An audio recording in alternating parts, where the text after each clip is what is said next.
Gentlemen of the chess world, international maestro William Pascal and the gambling macro panda here. He's been playing craps again.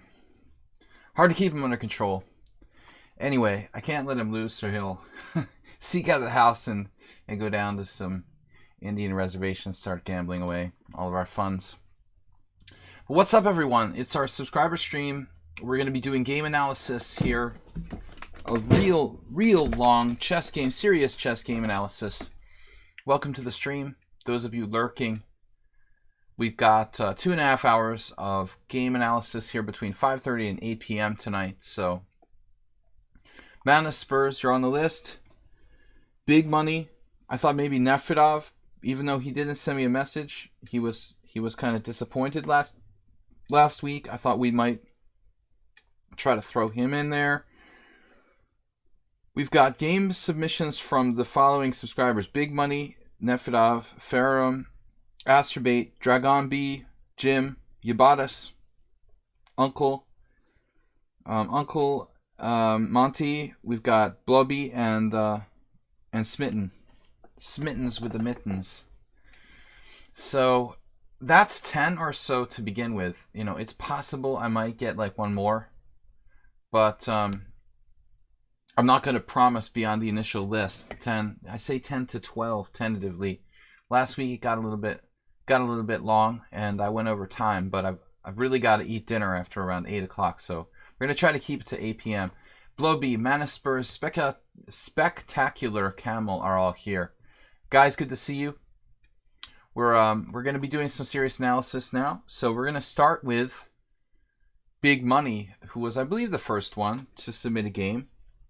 He actually made a really generous donation to the stream this week with like £25. So I thought that was amazing and great. Thank you for the donation, Big Money. We're going to go to his game first, if I can find it in the list here. Brilliant Penguin. Just the messages there. Random hate mail. Big Money here. Thursday subscriber stream. Been playing the Catalan a lot recently. So that means that he is white in this case. Big Money, we're going to take a look at this. Oh, Big Money versus M. Havgar. That's interesting. Is this from our tournament? No. This is just randomly. You know, this opponent here, M. Havgar, is a player who used to come to my stream. I think he was living in Romania, actually. And if it's the right player who I thought it was, this was a person who actually came to visit Budapest last year or 2 years ago. Okay, I don't like looking at the graph because it kind of throws off my analysis. Let's see just the info. So Big Money's white in a Catalan. Turn off the engine. Default setting turned off. This is Big Money. I think he's in the stream, lurking. But again, this opponent was a guy who was also watching my stream for quite a while. I haven't seen him lately. D4, Knight F6, C4, and E6.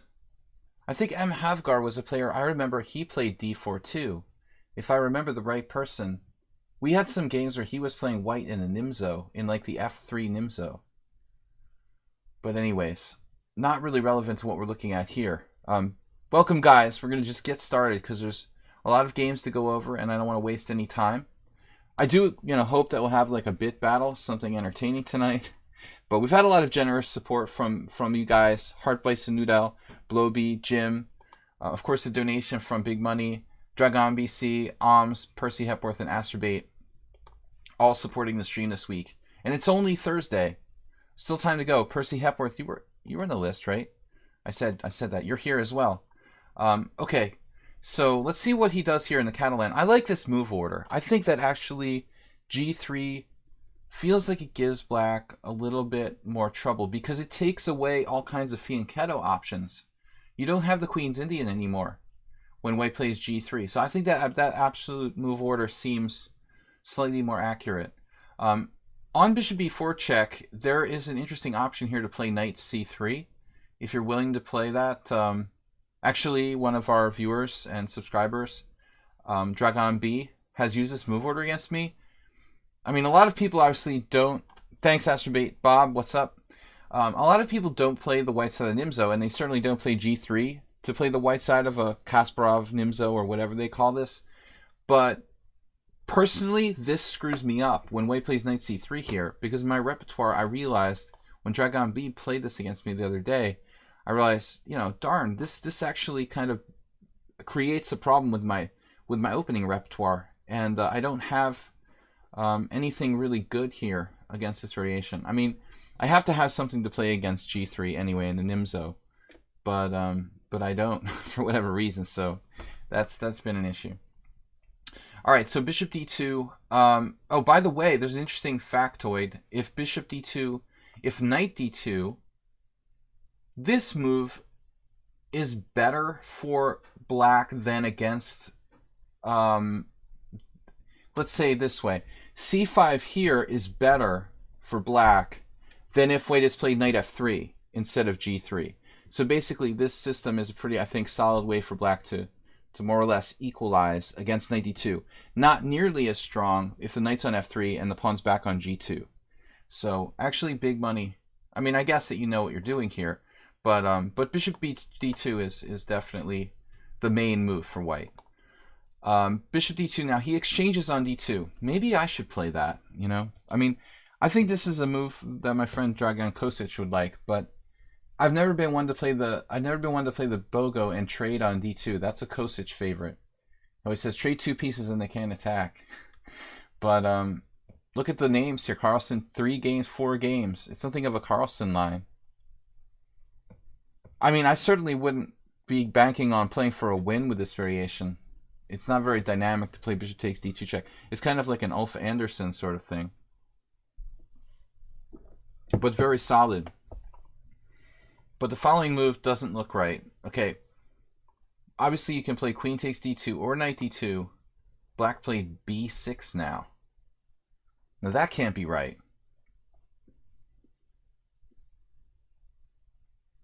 So Percy Hepworth said, just started learning the Roy's books.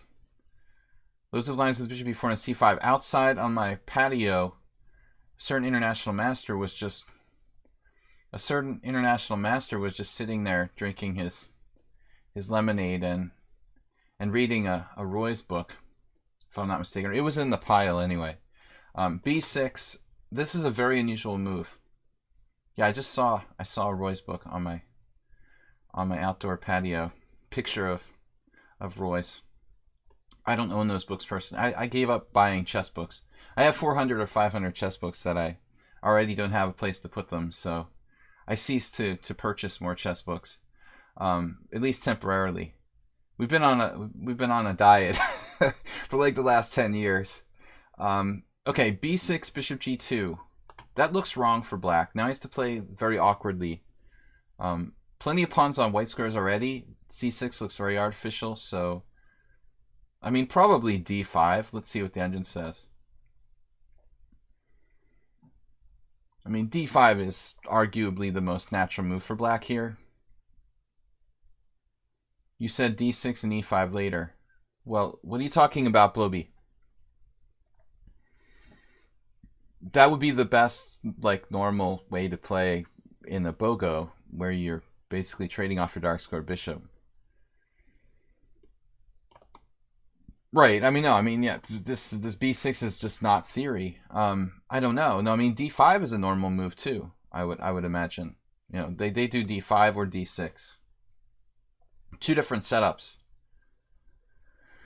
If you start buying chess books again, it would be because you got a bigger space or you threw some out. I'll at least donate them. I would never throw them out. b6, bishop g2, knight c6. This is very artificial and strange for black.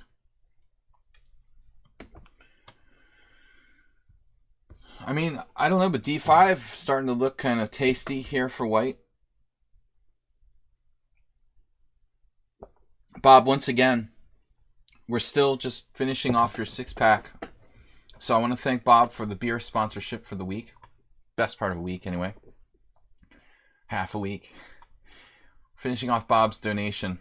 Bishop g2, knight c6, yeah. I mean, I admit that d5 looks a little premature, but it's something to consider. So e3, quiet, mild-mannered move from white here. Looks like white is expecting. You mean expecting? Like it's pregnant? Or white is overextended? What do you think? What I like about this move is that it would force black to take on d5. That's the selling point for d5 for me. If he wasn't forced to take, if his rook was on b8 and he could play something like knight e7 and sort of rope-a-dope it, I would think, okay. But here, if black has to play the trade his e-pawn for the c-pawn, essentially, then white's central preponderance is growing, you know, and I think that that's enough to kind of push me to think that this would be a valid option for white. But again, not the only way to play, for sure. Aperitif for a British GM stream. I don't know if you missed our grob jokes yesterday. Grobbing good. No, another grobbing good 6-pack. I think we're going to grob this one. Yeah, I mean, no, we don't drink enough around here to qualify as British players. All right, e3. Grobbing good point. But e3, bishop b7. Knight e2. White play conservatively. d5. Alright, I don't know. I'm going to turn the engine off. And do we want to take on d5? Probably not, but I would consider it. Kind of hoping he gives up his center. On the other hand, I don't really want to trade my good bishop for his bad bishop. So exchanging on d5 might kind of stabilize the pawn structure.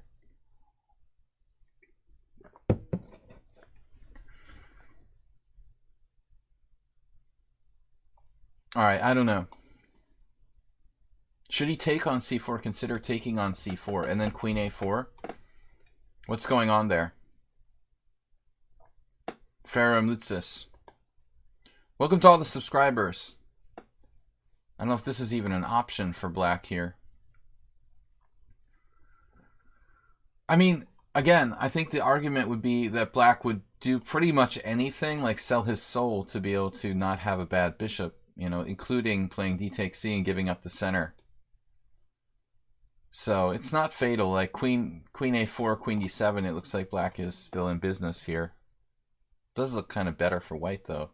Apparently this is also an option. All right, in principle, black doesn't want to give up the center, but again, bad bishop scenario. All right, b3, I don't like it. I don't like b3.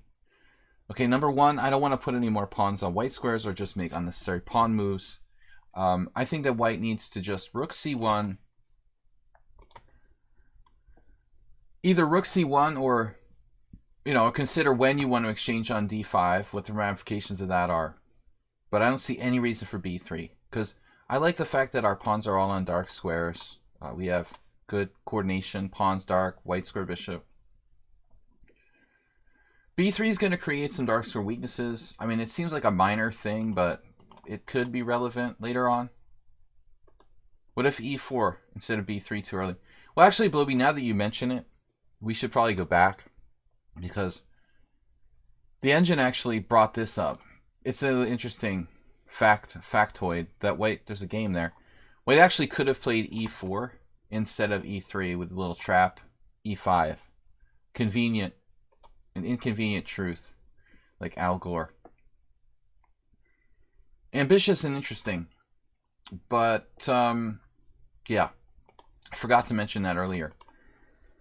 White should play for e4. You know what happens if you play e4, right? I mean, it's like, then we get this kind of clear cut, black has pressure on the backward d pawn sort of thing. I like white's chances along the c file, just an exchange on d5 and just kind of standardized pressure. There's really no downside if you do the c file play. Whereas if you play e4, there's the downside that black gets counterplay along the d file. It's kind of double-edged. I like this move. I like everything except for b3. My single favorite chess game of all time. That's like when people ask, what's your favorite book of all time? I'm not like a favorites kind of person. I have a lot of favorites. I don't really know. Well, I think I told you guys like last stream. It's been a long time since I saw this game, but there was an amazing game. Um, the very, very amazing game that Zuckertort beat Blackburn. And I don't know how to even describe which one it was. It's just the most famous Zuckertort Blackburn win with white, I think. It used to be my favorite game, but that was years ago. I don't really have a favorite game now. Knight e7, black goes passive. This is a nice maneuver. The knight coming through here, maybe to e5. Black's hanging tough. Now queen c2. Okay. Yeah, I mean, that move is yeah, that's the grob. Grobbing good, this g5. Why don't we go grob style here? We're just going to grob it. This is just... Oh my god. Horrifying. Horrible. Horrible. Horrible. g5. Mamedyarov can do this. But, I mean, in the hands of an experienced player, do not try this at home, you know? That's what you hear in the... on TV, when a professional... This is a professional stunt actor attempting to do g5. Do not try this from home. I mean, that's your king side, sir. A very risky decision. So... But I didn't anticipate white playing knight e2 now. I mean, we don't really want to go to e2, do we? He was obviously taken aback. I'm taken aback by this. I was taken aback by his grob. His grobbing me here.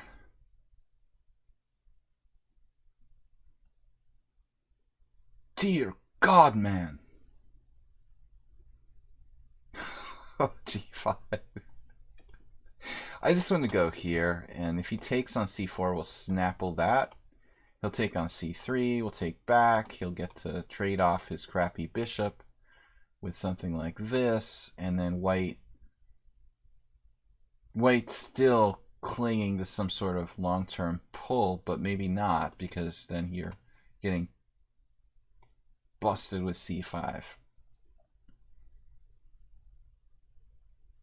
A lot to analyze there, actually, that little variation. Clearly Big Money didn't like this. What is g5? g5 is grob. It's grobbing good. He was grobbing good. Okay, knight e2 is a solid move. I want to play knight e3, but if it really means like that's a problem, then we're gonna have to do it. I don't like g5. No, it's too weakening.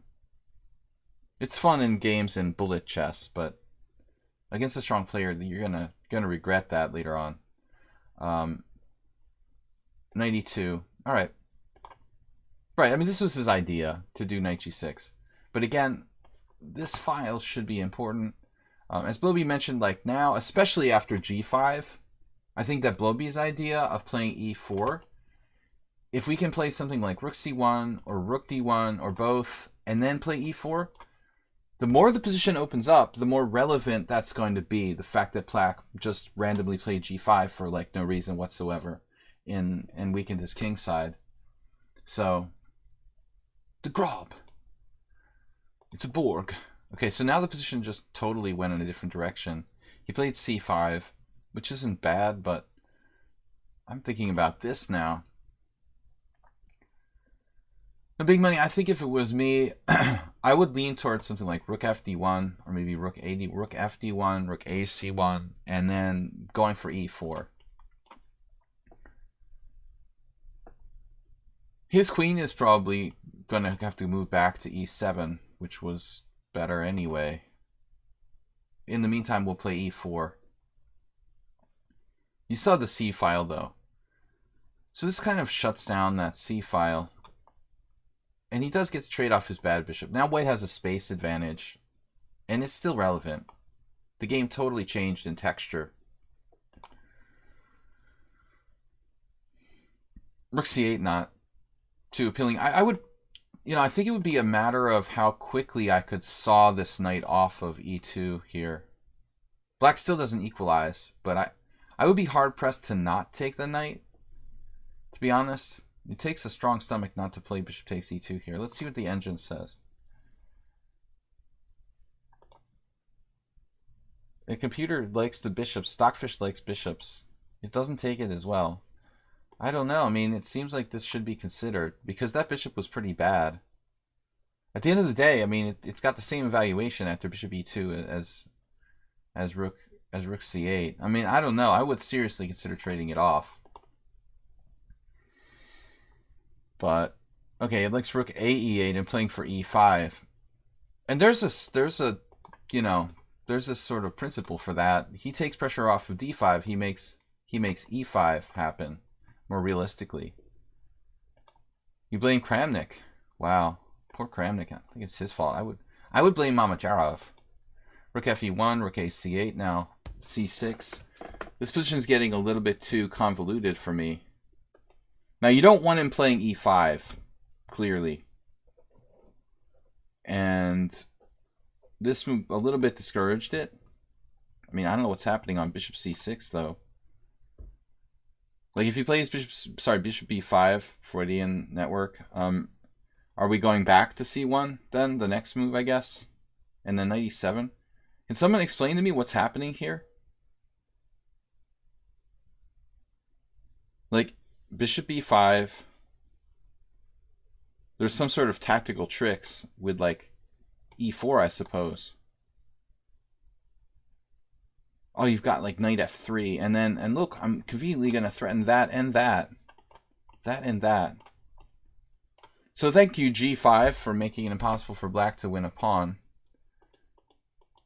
It was a little clumsy, the situation, but I don't know. Black did play bishop b5, actually. And now you played e4. This is another idea. Right, this is why the bishop didn't trade off. Yeah, well, the engine couldn't possibly predict white was going to play c6. You know, I don't think that c6 is the best move. I don't think it's a terrible move, but I don't think that Stockfish, you know, I don't think that's necessarily true. Of course, it doesn't think like that, but maybe that's one possibility. It just likes bishops. I think Stockfish is a little bit too bishop-centric compared to other engines. So the thing opens up.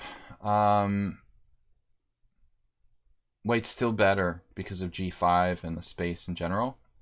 Now it takes. Well, he takes. And then rook takes. And, yeah, I mean, the less pieces on the board, probably the less relevant that g5 weakness really is. And the less attacking chances we really have here with white. So it feels like we're kind of going to have a hard time now. There's no way to break through. I have a lot of like small moves I would have changed if I were white. He never made a big mistake, but it was like rook c1. Okay, c5 I'm not sure about. c6 I'm not sure about. Maybe Big Money should have kept attention a little bit more at some point. This is still like he's better. Now queen e7. Every time you make a pawn move, you weaken your position.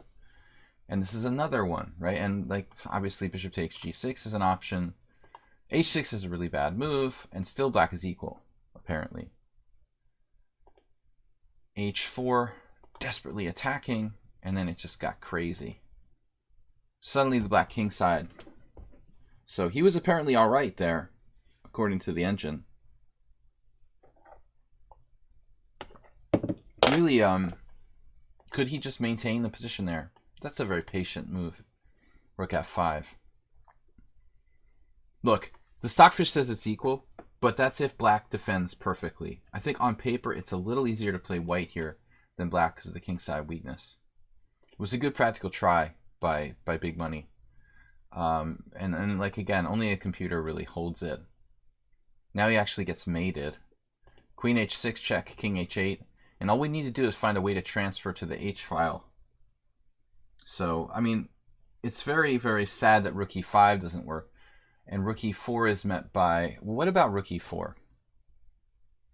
There seems to be some sort of defense based on pawn takes pawn check followed by queen h2.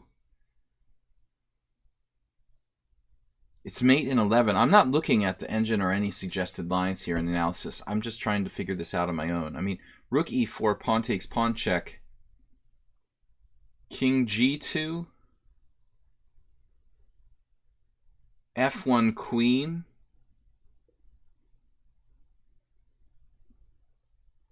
This line might work. Rook e4, pawn takes pawn check, king g2, f1 queen, rook takes f1, rook takes f1, king takes f1. When I don't really see a defense for black. Do you guys see a defense for black? It's 3+2. Oh, this is a really fast time control. I didn't check that. Big money. So apparently rook e6 is winning. What about my move? How's my sort of sorry move? It also wins. Okay. So there's multiple wins. So what happened? You played rook takes e6 question mark? Lost forced checkmate sequence, whatever. Okay, fine. It still wins. Wins is a wins.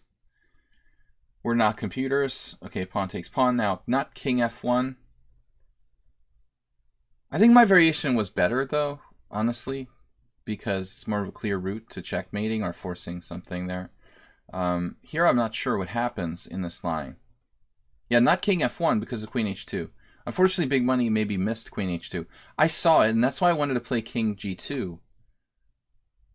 I didn't even realize, oh man, we're threatening that. You know, this is actually kind of similar to the line I suggested, but it's not quite the same. It's a little scarier. Rook e4 was much cleaner because in this line, I don't see what you're going to do. I mean, pawn takes pawn, king g2. And there's a very clear threat of this. And there, I mean, you're basically forced to do the same thing. Queen, rook takes, king takes. Excuse me, rook takes. Actually, what am I talking about? That's not even check. That's mate.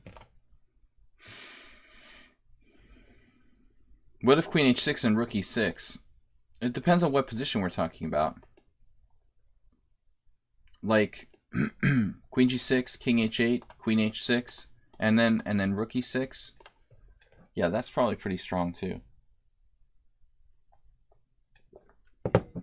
That looks like Mama said knock you out, pretty much. Yeah, I don't see anything. I don't see much chance of survival there. No, I think he's done. So this is apparently a blunder. After gf2, king g2 wins. I still like my variation better. The rook on e4 has a direct mate. The computer didn't like it better for some reason. Queen h2, queen h6 check. So then it's like a nightmare. This rook endgame. You have no losing chances, but you're not necessarily winning, and you're probably not, in fact. Your pawn's just like, these pawns are a little overextended, so black's holding on.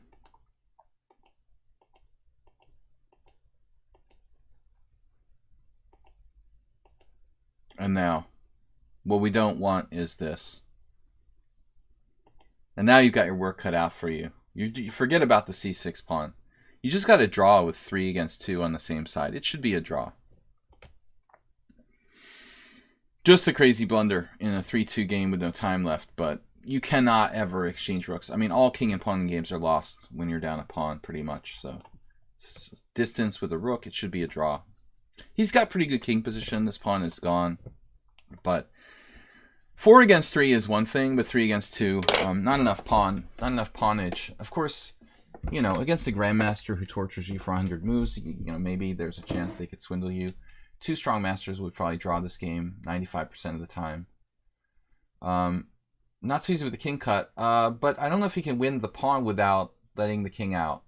See, that's the thing. I think that's the problem. The king is cut, but he has to win the pawn, and how does he win this pawn without taking it with the rook? You know what I mean? You can go here or whatever, but it's just like, you know.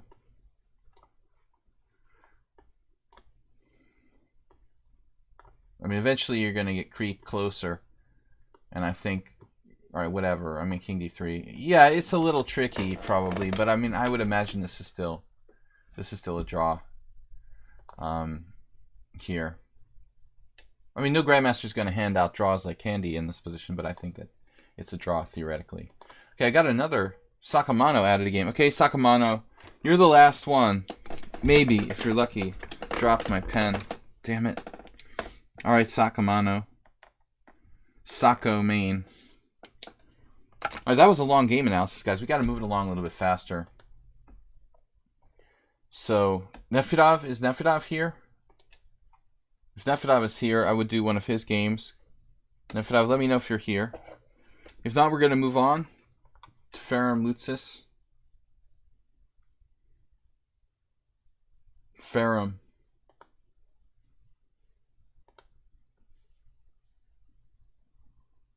Where is... Here. This was a classical game that I played. The opening was not too bad, but somewhere... I hope it's not our game. Nefedov always submits his games against me. It's much more interesting to see new games that I haven't actually played. Alright. The opening was not too bad, but somewhere I started to lose, but in the end, could I have done better? You can always do better. Any more room for a submission? Turkey Farm. You are late. I don't know, Turkey Farm. No promises, man. It's a long list. But we'll try. But you'd be absolutely the last. We'll see, based on the time. I'll try to move through it a little bit faster. I took a little bit. I can't get my pace straight leisurely right away. I took a little too long on the first game with big money. I got too into the game. So, all right. So this is white against black. D4, D5, knight F3, bishop F5. This happened to me against John Shaw. I don't know why I never play like knight F3 and D4 in that move order. So it gives black that extra option to play that. Almost like an improved Slav, if you want. An improved Slav move order. We're doing this now, so... you should play C4 here for white. Pretty much the only attempt to really get an advantage, unless you want to play the London system. Whereas Avish plays this with black. Well, I mean, the bishop F5 is just a good move. I mean, it's not... Chigorin played bishop G4. I think that's a little over the top. But I think that bishop F5 is just a good move, you know? This is a slightly rare move order. C4, E6, and now there is some weird lines that like I said, I had a game I lost against John Shaw because I didn't really know the lines. But it's like if Queen B3, Knight C6, I don't know too much about this. It's like a very special variation. I mean, Morozevich played the Chigorin for years, and he's a huge Chigorin influenced player, so of course he plays this variation. G3 is just a kind of modest move. And now you have a transposition to my game with Nikola Sedlak from last year, where I played C4. I prepared for this game, you know, pretty much, and I was under the impression that C4 is more dynamic than bishop G2. And basically, after C4, I had seen that Sedlak had this gambit. I don't know if he'd ever played it before, but I was aware of this gambit. And I played a novelty here, bishop G2. And you'll see that I lost this game, but I was almost winning. I had a virtually winning position. The game is in the list there. Virtually winning position. This close, you know, millimeters from being like winning. And this was home prep. I basically had seen all the games with knight takes e5, but I wanted something else, and I did all this homework with bishop g2. So this was my novelty, and sadly I was rewarded with a loss. But I think he was close to lost if you go over that game. There's an argument about whether he was lost or not, but he was on the verge of lost. There may be some forced variations. Almashi thought it was like pretty much he was about toast, but we couldn't find like a absolutely clear win. But okay, bishop g2 is normal. It's normal, but it gives black more options. That's why I like c4 better.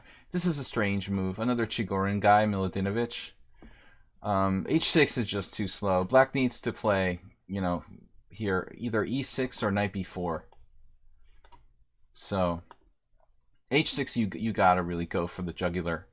You gotta. This is like a red flag. You should play c4 and really play sharp.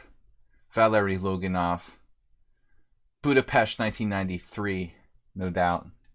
An early first Saturday tournament. Loginov was a really good grandmaster from St. Petersburg, I think. I think he's from St. Petersburg, but I'm not 100% sure. Anyway, he's a really good GM. Castles, e6, knight of bd2. Yeah, this is too passive. It's okay, you have knight e1, but if he tries to play knight b4, but this is too passive. I mean, the point is you need to play c4. It's a Grunfeld. Like, you can call this what you want. This is a Grunfeld. White is playing the Grunfeld, and black is playing a Chigorin-London mix. But it's just good for white, the position. And I played like a bazillion blitz games here on lichess with excellent results. And I think h6 is essentially like almost too much to ask for black. So you must play c4. This is too passive. Knight b4 is possibly a mistake. Now it's interesting. You have like tactical tricks.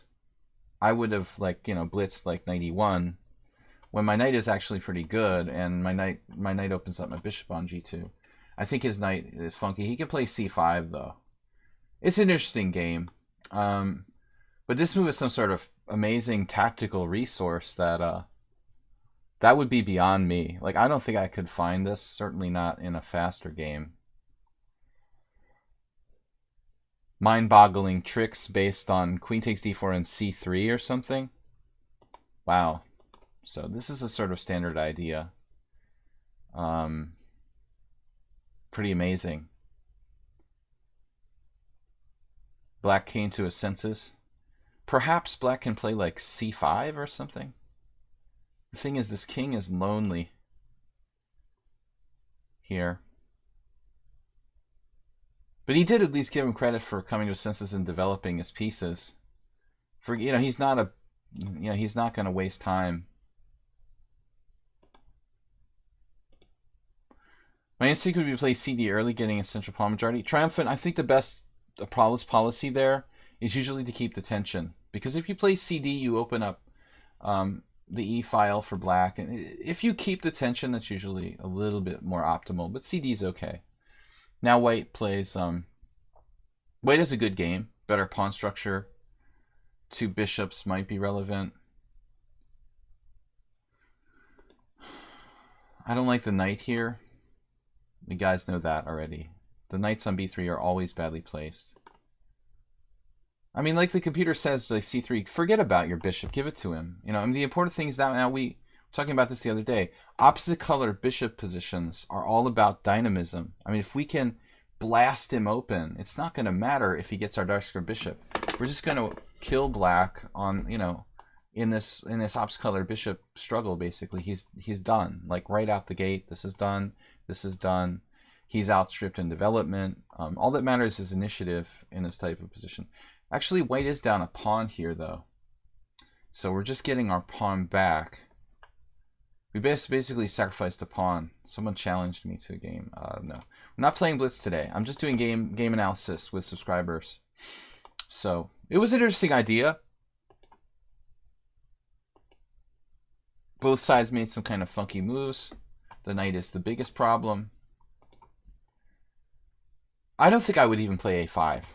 I mean, it's not a bad move, but black needs to get developed. And the point is the knight is bad on b3, so why would you want to chase it away from a bad square? You know, probably more important was black for black to just get developed. He's actually recycling the knight back to c1, which is good.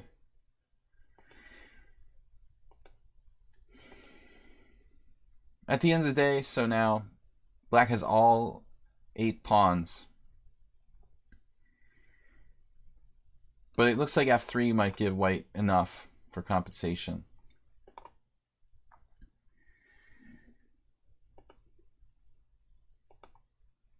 You gotta play f3 now. computer says something else, but what about f3? Got to open it up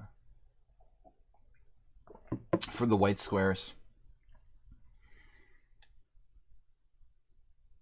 To me, that looks like the best shot. Computer has another idea, queen c2. Maybe it's preparing rook d1 and f3. Maybe there's a better way to play f3. But I still think you're going to have to play f3 at some point before it's too late. But now it kind of clarifies. Black trades off the dark square bishop. It's not two bishops anymore. It's just like random bishop versus random knight. And his extra pawn seems pretty good. And this is just... I mean, I don't want to trade queens. I'm down a pawn. The open file, you can play rook d1 if you want to. But I would want to keep the pieces on the board and try to get in f3. f3 could be risky at this point, though. It could be that the knight and the queen end up barreling down one way or another, getting in at the white king. You know, and if that's going to happen, then f3 ends up being a bad move. But probably we'll be able to play king h1, f3, break it open, and sort of try to just battle back. We're down a pawn. We're down a pawn. He has a 5-on-3 majority on the king side. But we do have the queen side majority. With the bishop in the long run, maybe white would have a chance to create a passed pawn on the queen side. I don't want to trade queens. I think this is bad news. Yeah. Yeah, you just basically wasted time, and now he's on the 7th. I think white is lost. The rooks on the 7th look really strong. I mean, this might be an idea, but he could consider h5, try to clamp down. Good move by black. So his rook on the 7th. He's got possible knight d5, e3 levers, pawn storms with like g5, f4. This is lost for white, but still some work to do. I don't know, a4. I don't know what to suggest, really. White is lost. You're paralyzed here. I mean, there's nothing you can do. Hope that black makes a mistake. That's all you can really do.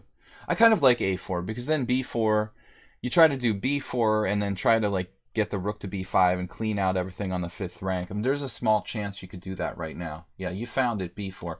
And so this is going to be our golden opportunity to try to clean out a lot of pawns on the 5th rank.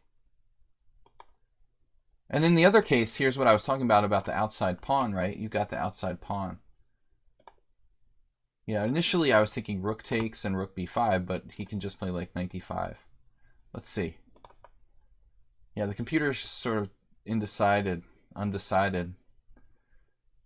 It prefers cb now. Yeah, the pawn's getting down to a6. Go, baby, go. Go, go. Rook pawn's notoriously bad for knights to stop. What's up, Fuchsia? Exciting game, though. A lot of little mistakes by both sides, but it was an interesting battle. And now rook a1, and you're behind the passed pawn. And suddenly, black's looking at a nightmare scenario where he can't even play knight b5 and knight a7 to blockade the a pawn. It looks like black's going to literally have to blockade on a7 with a rook. And he's actually lost. So the game just turned around. This bishop is a monster. You can almost trap the knight with bishop c4 here. No? Rook a5 with the pawn clean out. I'm just cleaning out a house. This is cleaning out the pawns on the 5th rank. I was also thinking about this move. The knight is virtually trapped there. Actually, you then threaten rook c1, right? I don't really know. I mean, I guess he has to ditch a pawn and try to give away the pawn to just get his knight a square to stay alive in that kind of position. What an amazing turnaround. But rook c1, I guess, wasn't the best move. And here you have rook c5. Again, I guess a fast... Well, you got 11 minutes here. That's plenty of time. Rook c5. The engine actually likes his move better. Rook b1 just going for rook b7. Now he played rook b5, so some inconsistencies. And then this move. And then... Well, you have to calculate this.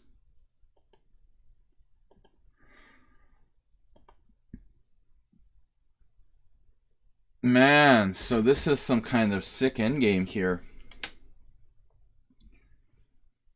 So Stockfish is targeting h5. That's amazing. You target h5? Is this even winning for white?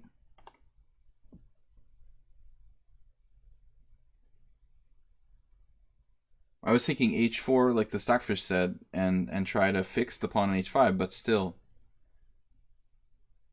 I don't think this is enough. Black has too many pawns. They're too distracting and annoying. And it's only a draw, it looks like. Objectively.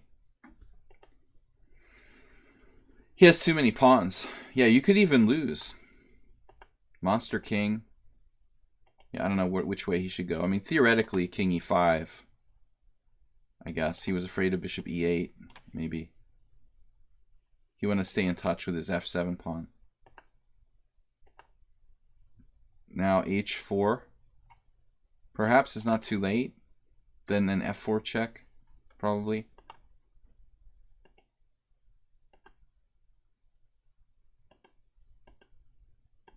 Okay. Now the other h-pawn. The other h-pawn. The other rook pawn.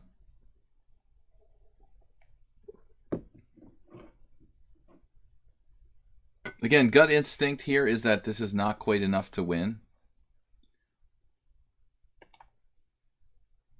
So apparently you can shoulder him a little bit with king d5. At least delay his king. King d5 threatens king e6. It's actually really serious. You'll be all over that whole Tetris or whatever you want to call it.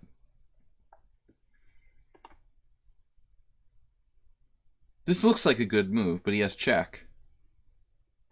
And now knight e7, right? And then what's the point? You're screwed. You're threatening h4, h5. They're tricks now. Unbelievably. So this unbelievably loses for black. That's amazing. So he has f4 carving out the f5 square for his knight. If f4 check, king e4, what's happening here? King e4, fg3, fg3. Amazing stuff. And he'll do like f5, f4. Check this out, like f5, king e5, f4. And he just hangs on. But in the game, he just didn't. He just automatically recaptured. And now there's nothing that can stop this pawn. It's amazing. Well, this is just an insane blunder, but he doesn't have a good way to stop the pawn. Apparently, it's like a study. He's just choked in by his own pieces. That's amazing. But this is just silly. I mean, there's no question after that. But ironically, like his own pawns and his own knight prevent his king from getting back there to stop the pawn. And the knight can't stop the pawn. So it's over after that. This is obviously a winning king and pawn endgame. Interesting game. Okay, guys, let's move on. We've got another game here from Chess Toss Runner. That's got to be the last one, guys. I can't do more than that. What's up, Mr. Coffee? Good to see you guys. All right. So Astrobate is next. Wrong study. That's a new one.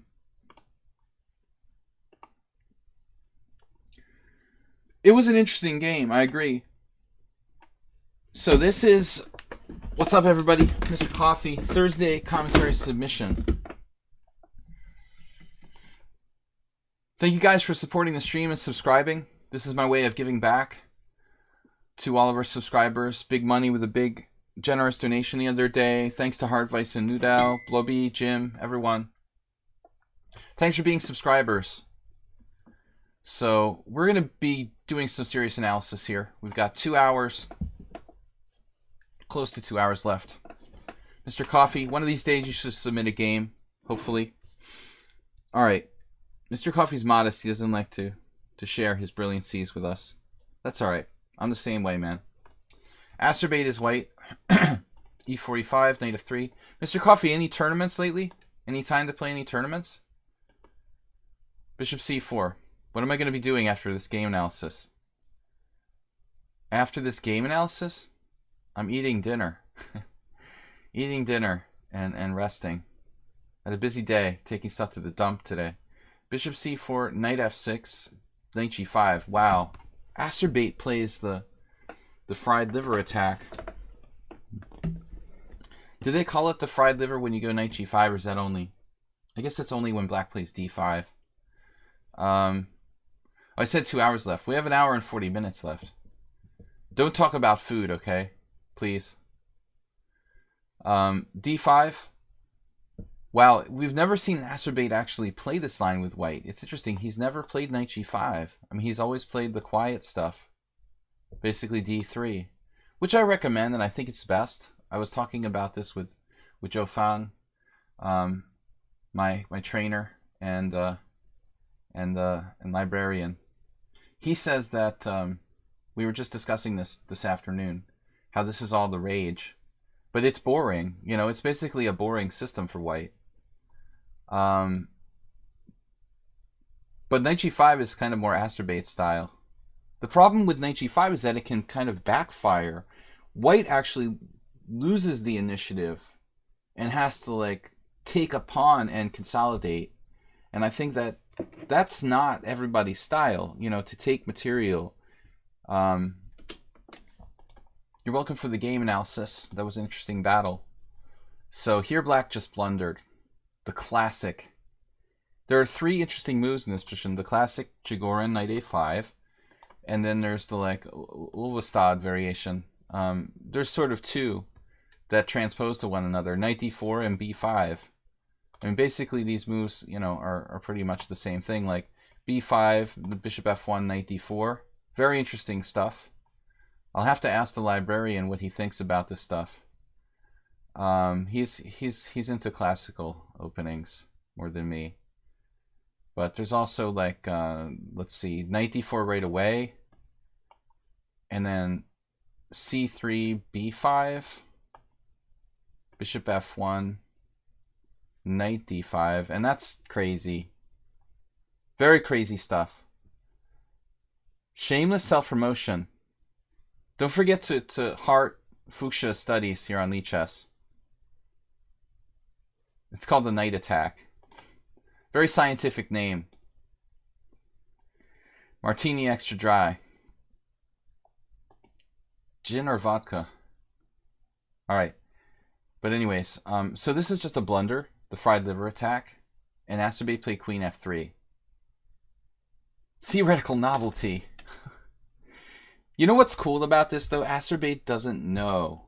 He doesn't know the theory like most little 5-year-old kids who are forced to memorize this by their, you know, scholastic chess coach. Acerbate is just playing this position on his guts, you know. And queen f3 isn't a bad move. It's probably like the 3rd or 4th best candidate move. It's a theme, you know, bearing down on f7 and queen f3, but you're supposed to play knight takes f7 first. And then after king f7, queen f3 check, king e6. This is called the fried liver attack, Acerbate. And I would imagine in the era of computer analysis, this is almost like suicide for black. Probably this with brute force, you know, deep blue IBM computing or something. probably you could practically analyze this 60 moves deep to a forced win for white. I'm sure that's within, if you call up Jeff Bezos or something and get some sponsorship, you can probably analyze this position out to a forced win. But seriously, Azerbaijan comes up with a new idea: Queen F3, just the positional approach. I should also mention another possibility, which I didn't mention. This Traxler variation or whatever, Bishop C5. That's maybe refuted. I don't know. I'm not an expert, but even if it is refuted, it's fun for both sides. So we should know, at least that this exists. Notice that Alexander Beliavsky played it against Tolia in 1983. By the way, what is Karpov? Why was Karpov playing the white side of a Joko Traxler variation against Beliavsky? That's almost like suspicious. Karpov didn't really play this for white. What is that? Some sort of arranged game or something? That's really suspicious and strange. We'll have to do some research on that. I have Karpov Beliavsky Traxler variation. That's like some sort of arranged by the Soviets. E takes d5. Knight takes d5. Queen f3. Queen g5. Bishop d5. Yeah, I guess there's no choice. We don't want to do queen d5 now. And all of a sudden, white lost the initiative. Of course, knight d4, not a good idea. Oh, it is a good idea. Wow, the engine says this is good. Oh my god. Off balance. King d8 and black is better. Wow, that's crazy. Of course, this position has never happened in real life because no one plays queen f3. Bronsteinian. Karpov would not play that with white, okay? That's got to be an arranged game. I don't know. Sorry. I don't think... Even Beliavsky's crazy, but I don't think he would play.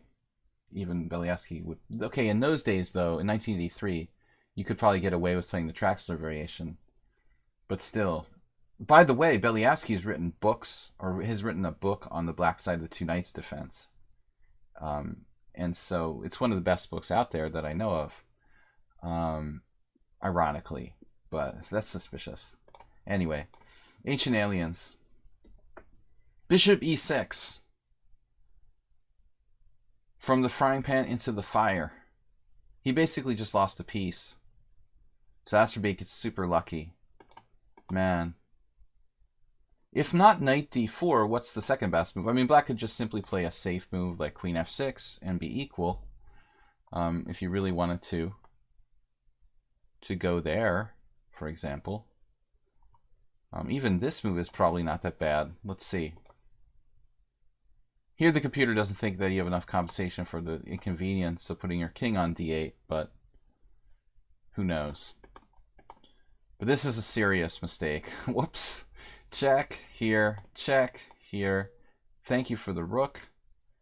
A little bit of congestion here. You're gonna need some medicine for that congestion over there. So black's initiative kind of faded away pretty quickly.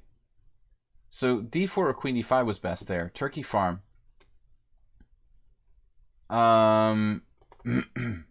Right. What, d4? No, there's no queen d5. That's just bad.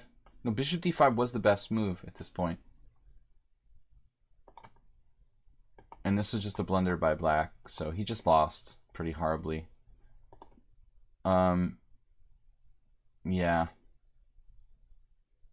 That was a cute move by Azerbaijan, getting fancy. Getting fancy. d4. I don't know, man. I would just play queen f3 here. Get back this to reality. Jim, thanks for joining us. It's not going to end well. Well, Azerbaijan likes to share his wins, so he's probably not going to lose this. f3, good solid move. Now we've got all the development. That was a generous give back of the exchange. Now we're only up a mere knight and a few pawns, a few morsels. playing for mate, and mate in 1. So it looks like he could have ventured out to e6, but he didn't like losing his queen. And who can blame him? All right, Asabe, entertaining game. Not good, but entertaining. We'll give you that. Hitchcockian. All right. But at least he was brave enough to try knight to g5, which I don't think he's ever played before. Okay, guys, let's move it along. So Dragon B is the next one on the list. Where is Dragon? Dragon, are you here with us tonight? I'd appreciate if you can announce this game of mine playing with black. All right, this was sent yesterday.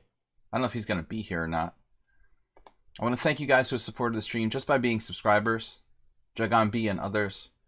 He's here, okay. So you're black, you said, right? Kramnik variation. What? I didn't know there was a Kramnik variation of anything. That's crazy. So they just make up random stuff. Kramnik variation. C4, E6, E4. One of the problems with playing the English opening is that you can't avoid the Queen's Gambit declined.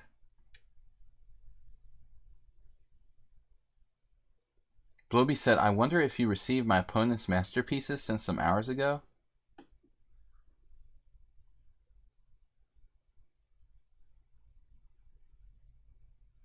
You did send in your game, Bloby. Yeah, I've got your game, if that's what you mean. I was thinking you meant your opponent submitted it himself. So what exactly constitutes the Kramnik variation? So this is going to transpose to a Sicilian. But what did I say? Oh, okay, E4. Well, I mean, yeah, you got to give white credit for playing E4. If your opponent... Okay, this is a problem for black because let's say black plays the Queen's Gambit declined. Okay? Let's say black plays the Queen's Gambit declined, but he doesn't play the French defense. Or let's say black plays the Queen's Gambit declined and he doesn't play the French defense or the Sicilian. Then he's got a serious problem because what are you going to do after E4? You have two choices. You can play, or you can play the Owen defense.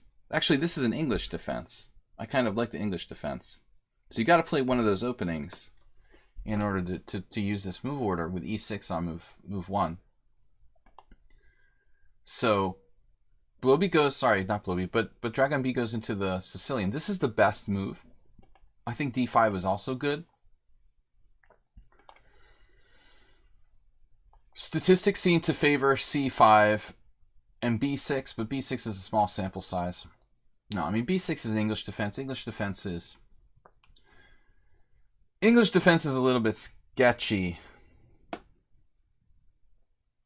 What's up? Asterbate said what? Is Nefedov here?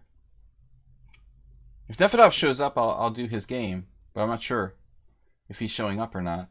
I'll do his game from last week if he wants, or to substitute a different one. But if he's not going to show up, then we're not going to do that. All right, E4, C5, Knight F3, Knight C6. This is a game Prohaska Peter against me. A very young future grandmaster from Hungary. Was playing this variation pretty frequently.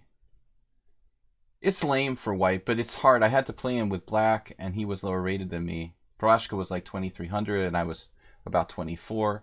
We had a game in around 2006, and I had to try to beat him with black in this variation. But I had trouble. It was a draw. It's just pretty solid if white doesn't want to be ambitious.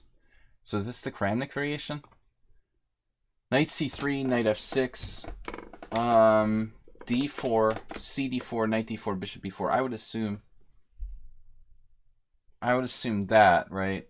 Like Knight F6, D4, CD4, Knight D4, Bishop B4, Knight C6. And then here you have a choice. You can play with BC or DC. BC is more ambitious. This is my game with Prohaska, Bishop D3. And I tried, look at the score here. It is good for black, but it's still objectively like equal, it looks like. See, that's the thing, like you can ask yourself, well, why is black like 38% to 21, 27, 27, 27, 18, but the computer says it's equal? The answer is because the players playing black in this position are better than the players playing white in this position. That's why black has a plus score. Not because black's position is objectively better than white's position, because good players don't play the system with white. That's the answer, you know. This system allows black to equalize, but the problem is if Prohashka is 2300 and he wants to draw against the 2400 IM, he can often get it because it's just too hard. You know, he just plays solid and just wants to draw. There was nothing I could do. But instead, Bloby here played g6, which is probably a very risky move. Why not e6, e5, said Bloby. Well, I mean, it looks like it's a move. It's not my personal favorite. There's an interesting move here, knight d4, which I wasn't aware of. You know, some of you might be familiar with this variation in the English, another English opening line, but actually c4, c5. This is an Erdos Pascal game. Knight f3, knight c6, knight c3, knight d4. I had a game against Victor where I was white and couldn't beat him. That was another draw with a young Hungarian prodigy. But same idea, basically. You could also play that here, knight d4 apparently, after knight c3. Basically do what you can to stop but also e5. Yeah, no, your move is playable. It looks playable, Bloby. It's not really that exciting, but yeah, sure. You can play it. But g6 allows d4, and white should be better. So, Dragon B, this is just really shaky formation for black. cd4, I don't know what we're going to do now, because there's knight b5, and there's like the weaknesses on the king side. I mean, I guess you have to play a6. Kaido Kulouts.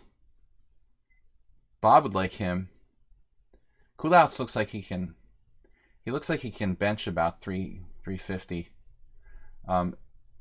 Extremely impressive upper body with Kulouts, I have to say. I saw him last year at the Hungarian tournament in the Budapest Spring Open. For a GM, he had really good form. But no, seriously, a6.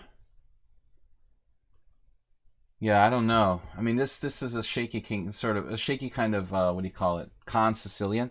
They play this in the Con Sicilian, but usually they don't put the knight on c6. Like I've seen Smirin, Kamsky, Svidler, Strapunski, a bunch of grandmasters who will play this type of, you know, checkers kind of setup, for lack of a better name.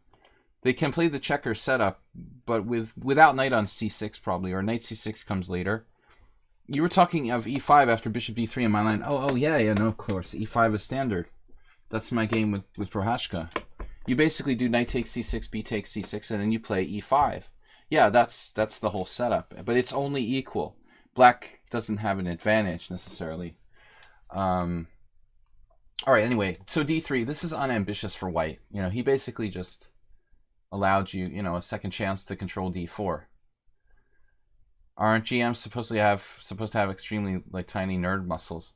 Tell that to Kaido Kulouts, because he looks huge. Okay, d3, bishop g7, bishop e2, knight e7, a3, and then d5, and I approve of this. If white's going to mess around with moves like d3 and a3, I think that this is a pretty gutsy way for black to play. No, this is good. White waited too long. And now black is slightly better. This moves... Yeah, I would just maintain the status quo. At this point with white, I think that you're basically... Now white should be like, all right, I'm black, and I'm just going to cut my losses and try to, you know, hold it a slightly worse position. But instead, he basically jettisons his pawn structure worse now. Now it's just bad. There's just an isolated pawn with no rational justification whatsoever for white. Knight takes d5. This is just worse for white. But Vinnik wins here, you know, puts it in 100 selected games or whatever, it's over. This doesn't help. You might say that exchanging pieces when you have an IQP position makes your position worse. So this is just bad for white. This is target city. Perfect game for Dragon B, castles. And b4 is fine. It destroys the so-called Marazzi, but it's not going to change the fact that the d pawn is toast. But if you are white in such a situation, I think the important lesson is, if we look at this from Dragon B's opponent's perspective, don't get tied down to the weak pawn. Like, it's better just to lose the pawn than to let your position deteriorate by getting tied down passively. Let's say, like, white just loses the d pawn. Okay? There's no guarantee white's going to lose the game, because at the end of the day, you know, one pawn in a rook endgame or a bishop endgame might not be enough to win the game, or queen endgame. There's a lot of situations, so white has to be careful here that he doesn't get tied down. Bishop f5. Okay, bishop e3. Rook d8. Now, just forget about the d3 pawn now. White should play, like the engine's suggesting, queen a4. Queen a4. Just forget it. You know, give him the pawn, accept that you lost it, and move on. Instead, he played what here? Knight h4. Now, that's a weird move, but I understand the reasoning. You know, if bishop d3, queen d3, queen d3, and then you take on c5 with the bishop on e3. However, interesting decision here. This is why chess is a tough game. I mean, I would have stopped at this point and said, okay, I understand. If I take on d3, you take on c5. Black has a small advantage, your knight is misplaced, but you know what, Dragon B, you just traded a healthy pawn for a sick pawn. Basically, you don't want to trade the c5 pawn for the d3 pawn. So, like, I'll turn off the engine, but I mean, I would have probably suggested this move on my own. We'll get you another day. I mean, that pawn is basically destined to fall, so we'll try to get it at a later date. By doing this, I think you minimized your advantage. You're still better, but it's not much. And there's only 5 pawns each. The fact that your pieces are a little more active than white's pieces might be enough to win. But at the same time, it might not. Knight f3, he comes back. Rook e2. And watch out for the back rank. The back rank could be a problem. White played b3. Is this enough to win? Or is it too simple? Is it too symmetrical? I think that Dragon B should have not taken the pawn and just tried to massage white. He rushed it a little bit with bishop takes d3. White's hanging on.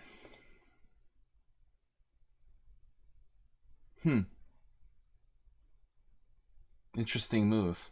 Could that be enough? Surrounding.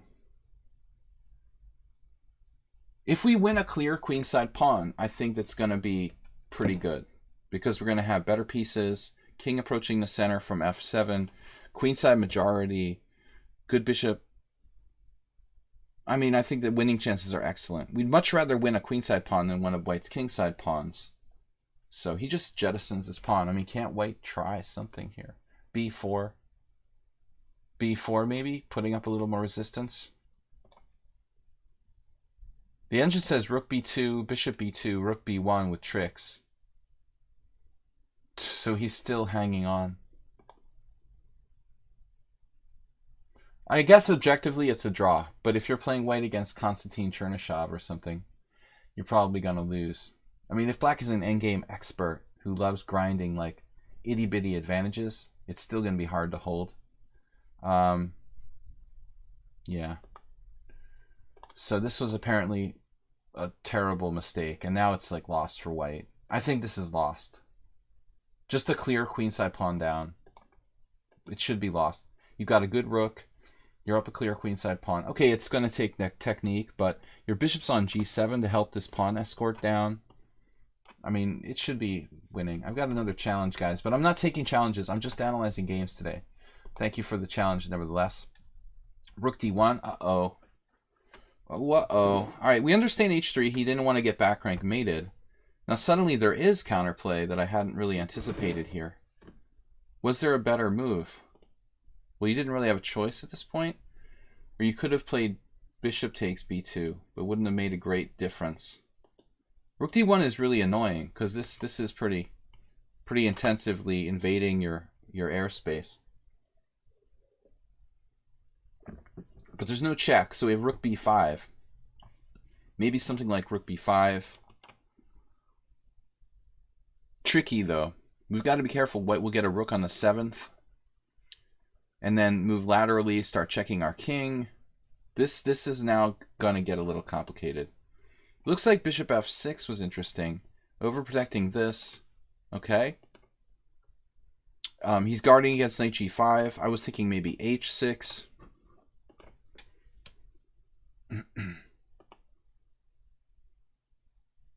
Very difficult technical endgame, but I think black has good chances.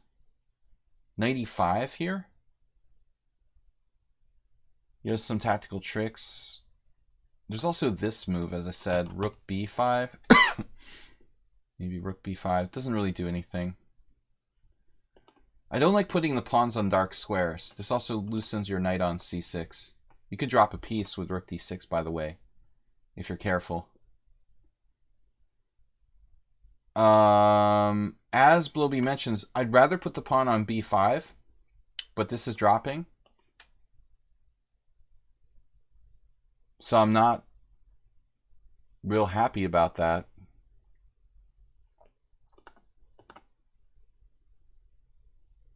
I mean, we can see what the computer says. Rook b1 check, some sort of tricky move order. Rook b1 check, forcing him out of position, then back to b5, kick him back to e3. But the winning method here is not like a walk in the park. With the rook on the 7th, white is hanging on. You know, it looks like objectively it's going to take work for black to win the game, like perfect technique. So you play b6, bishop e3. Get rid of that.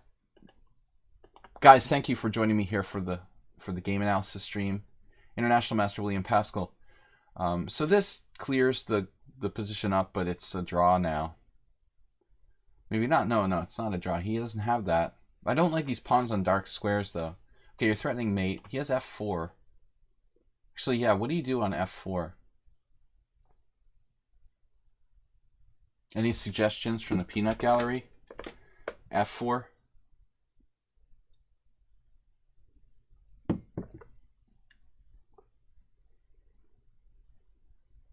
It's a tempo. It weakens white's position, but it also it gives him a Luft square on f2. It threatens the bishop with tempo, and a7's falling. I think it's just a draw. The grob it up with g4 grob.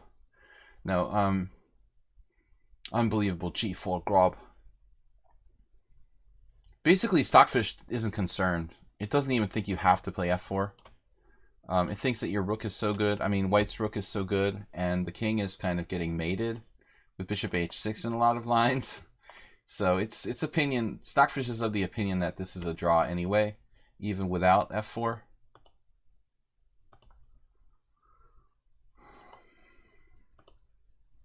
Now you could even be worse. Be careful.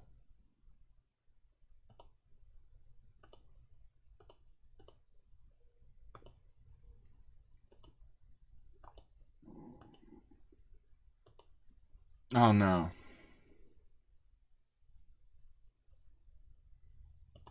One move blunder. So king f5 and everything is honky-dory.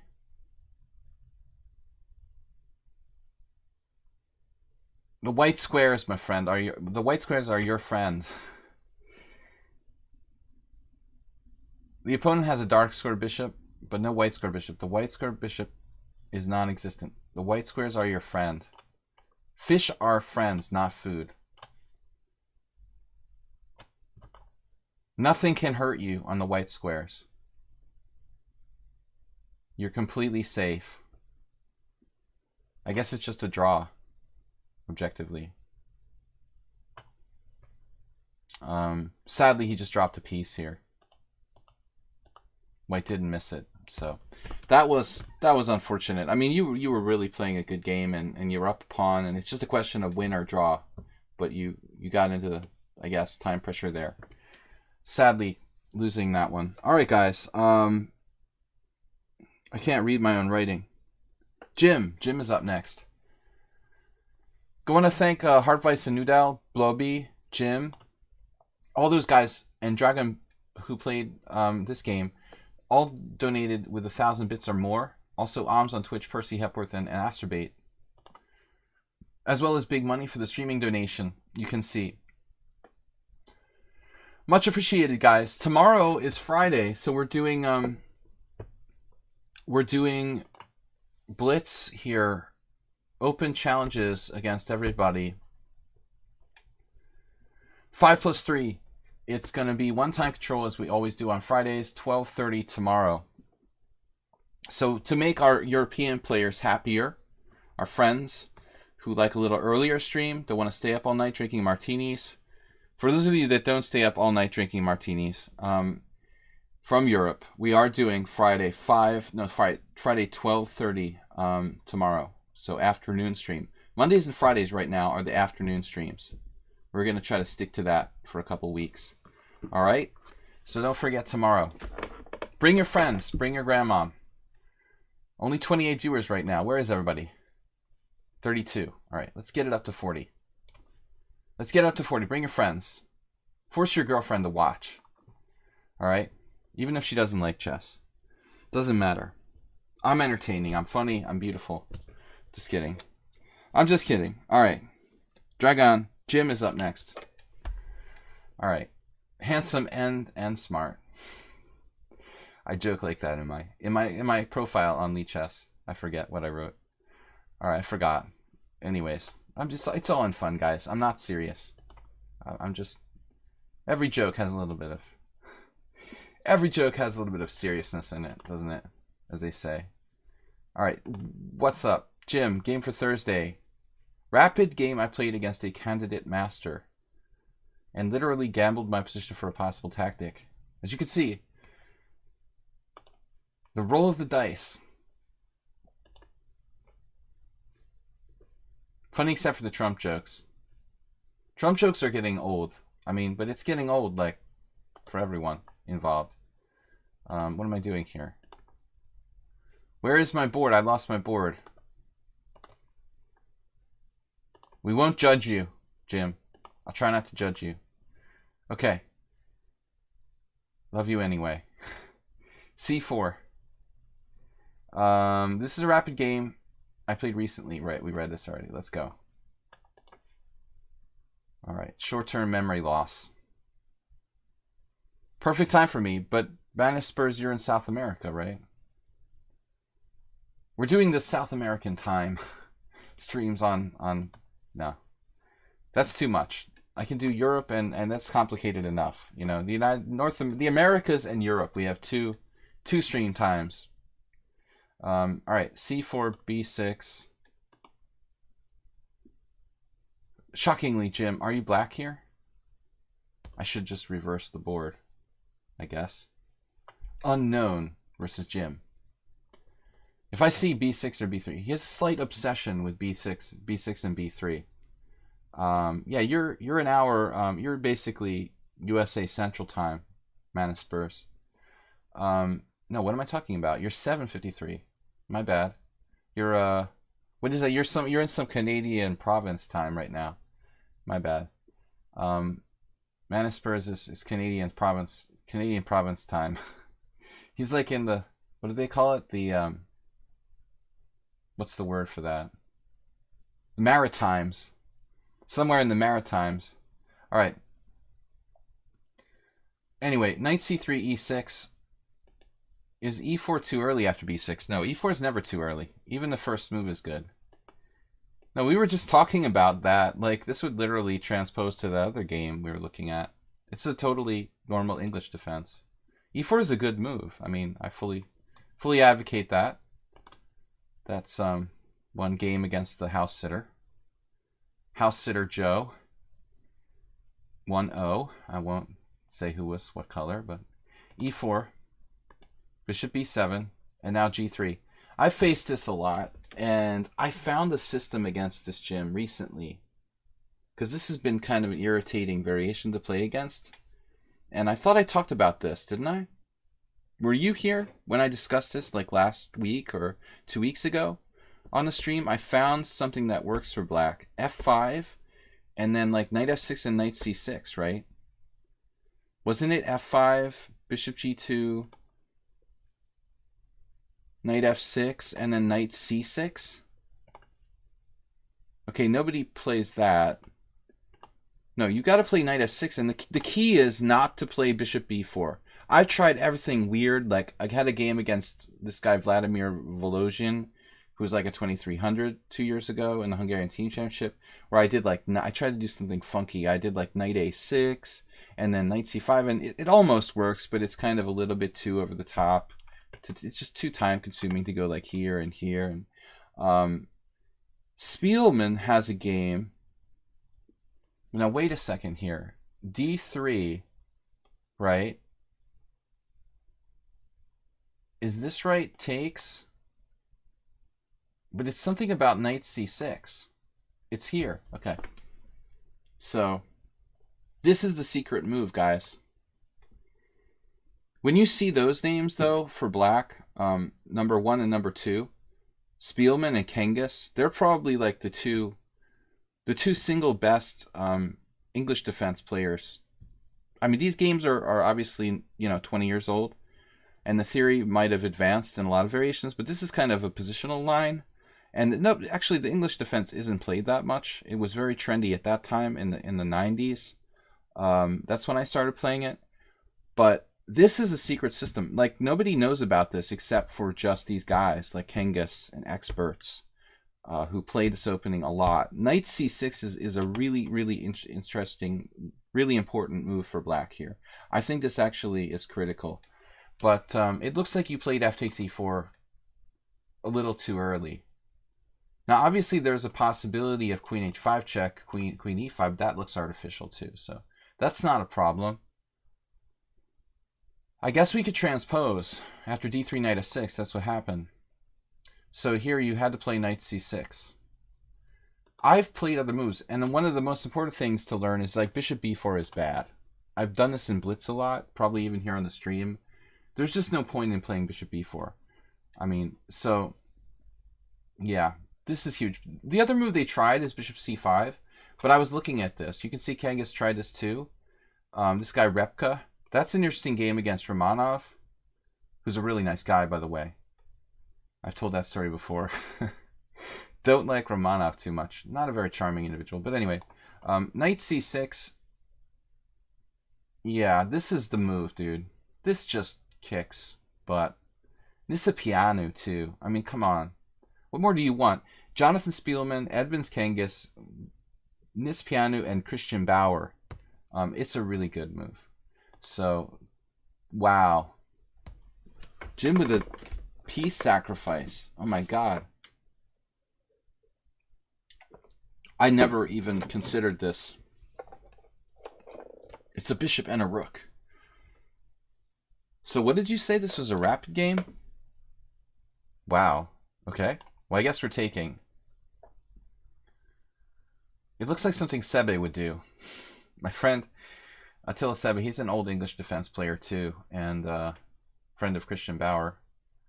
I wonder he would like this. DE2, really creative player.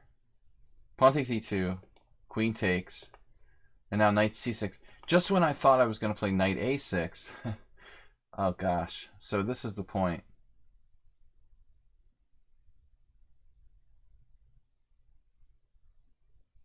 Basically, we're down a pawn momentarily. We have to do knight c6. Okay, it's ugly. So what is the engine going to say? Castles is the best move. Okay. So bishop takes c6, d takes c6, queen e6 check. Obviously that's just approximately equal. I guess. You know, maybe white has a theoretical advantage even here. Stockfish doesn't think so. Okay. I was going to say, like, well, technically you got a live majority and the queen side is double pawns, but apparently that's not even good. So he has to take the exchange. This looks familiar. Wow. Oh no. Classic. Greek gift. Oh my god. That's why it's important to castle first. Wow. What a beautiful move. Totally missed it. Crushing. That is amazing. So did you, like, prepare this? You knew about this trap, or you just sort of found it over the board? I was totally unexpecting this. I was unexpecting this. Grobbing. Grobbing unexpected. Bishop takes a8. Of course. Who wouldn't play bishop takes a8? Castles. So what's the point? Castles, rook b8, bishop takes c6, d takes c6, queen e6 check, and bfd. That's the best that white can do? Oh no, you've got queen c6 check. I'm missing everything. Oh, it's a nightmare. Oh, shit. Oh, we're screwed. We're totally screwed. Oh no. So you can't take, I mean, you can't save the exchange. You have to play to keep your structure alive. The best move is apparently this. Wow. It's just, yeah, like Gingy would do it in a blitz game. He had lines like this in the Accelerated Dragon, where he would know that it was refuted, but he would do it anyway, because, well, they won't see it anyway. No one knows about this. Just play variations like you know are unsound, but they don't see the trick or whatever. Okay, so it's fun, but it doesn't quite work. Cool. But that's a beautiful shot. Yeah, nice game. And now it's just like he's in the propeller. He's stuck in. He's caught in a flying propeller attack. I wouldn't recommend castling if I were friends with the white player. Right. Nice. King d1 does feel like a relatively safe location, as long as the d file doesn't open up. But this could happen to anybody. I mean, honestly, could happen to the best of them. Yeah, I mean, now I'm a little bit concerned about your development here. I don't like queen f3 check. It looks materialistic. It also seems like you're not developing your pieces. And your king is still in the center. I mean, I guess you were a little bit afraid of the h file. But I think at the end of the day, if I could trade queens, okay, that would be great. I would be happy, I guess. That would at least take away any danger, you know, for black. I don't mind trading queens. You got 2 pawns for the exchange, right? 2 pawns for the exchange. It's like Petrosian style exchange sack. And you don't need the queens. I mean, you don't need to attack the white king here. You just need to maintain stability and reach an endgame where your 2 pawns are good, your pieces are active, you have enough compensation. But my concern is that you'll fall behind in development now. And you're actually chasing his king to a safer position. I think that's what bugs me about this. I feel like you should not check him because his king is not good. It's in the way. It's actually like you want his king to stay where it is. And by playing queen f3 check, you're literally forcing him to do what he needs to do, in other words. So you need to make a constructive move, you know, and hope that he doesn't improve his king. You know, maybe he'll do something stupid like a3 or I don't know. It's a minor thing. They're actually, yeah, 95, because you're attacking his queen. You have queen f5 check coming.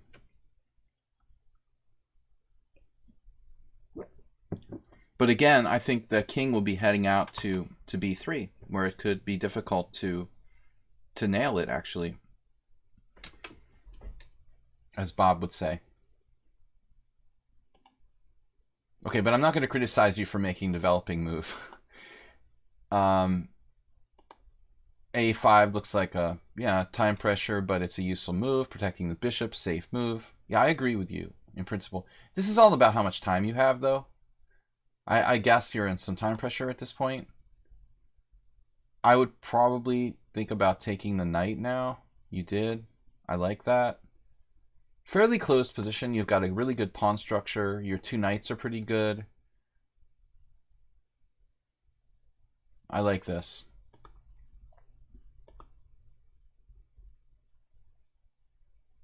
Yeah, I mean, this pawn structure is, it's like perfect formation. Yes, he has some pressure on d7, but I mean, honestly, if I was in blitz situation here, I would obviously look at taking the pawn, but probably my reaction would be to play d6 if I'm black here. I mean, just guard the backward pawn on the d file and free up my knight for movement, and I think that we're good. You know, let's see. This is like the low risk way to play the position. It looks like d5 is a little riskier. You know, there's like dark square weaknesses here. This could be double-edged. The d file could be double-edged. So I felt like d6 is a lot less risky. Apparently that's a blunder because of knight takes. So if he plays this, let's turn off the engine, but okay, he makes a sensible move, like getting his king out of the center.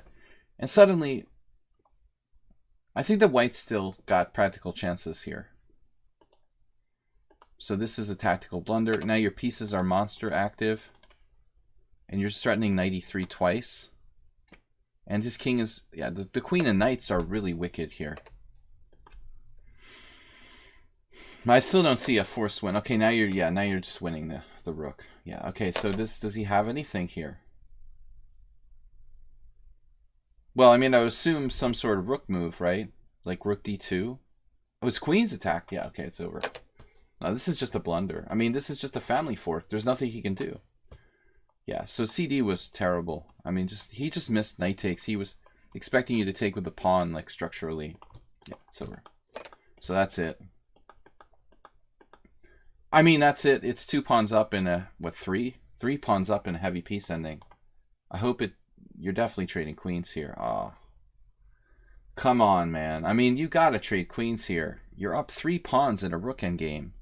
I mean, there's no way I'm letting him, you know, cheapo me and save this game in some kind of thing where you don't trade queens. It's not like it's 1 pawn or 2 pawns. You're 3 pawns up in a rook endgame. You've got to trade queens here. Yeah. I mean, but it's impractical to not trade queens. I think. It's very impractical. I mean, anytime you're up 3 pawns, just 0 chance of making a blunder, basically, when you play queen takes d1. You know, your winning chances are 99%. You have 0 chance of losing if you play queen takes d1. And if you don't play queen takes d1, you have like, oh, I don't know, 15% chance of losing or something like that. He insisted, yes. I mean, why wouldn't he move his king here? It's ridiculous. He's like, thank God he didn't trade queens. No, I want to trade queens. What? He wants to be 3 pawns down in the rook endgame. Very strange. Okay, guys, that was a long analysis. I enjoyed the English defense. So we've got an hour left in the stream. We're moving along. Yabatis is next. If he's still awake. If he's fallen asleep, we're not going to do his game. I'm sorry. Yabatis usually submits kind of fun, quick games that we can enjoy. Yabatis, Uncle Monty, Blobby, Smitten, and then maybe Sakamano and Turkey Farm if we have time. No, seriously, good game, Jim. But play that knight c6. It's a really good line for black. I didn't even know about that myself until a few weeks ago, like a month ago, when I had ironically looked at it here on lichess, because it never really concerned me. I mean, honestly, the English defense, there's a bunch of variations where are very shaky for black. But I mean, that variation is kind of a positional line. It never struck me as something that was like, oh, I have to be really critically prepared for this. It's just like, well, Vladimir Volozhin, like people like that who are 2300, 2200s play that type of variation for white. Once I lost to Ferenc Berkesh, but I think it was a different variation. Like Fatso played knight. I think he played like knight e2 or something special, not g3 necessarily right away.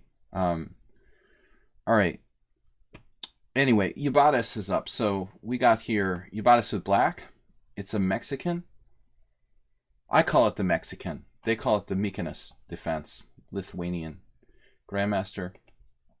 Okay, anyway, he's insisting that there will be no Mexican.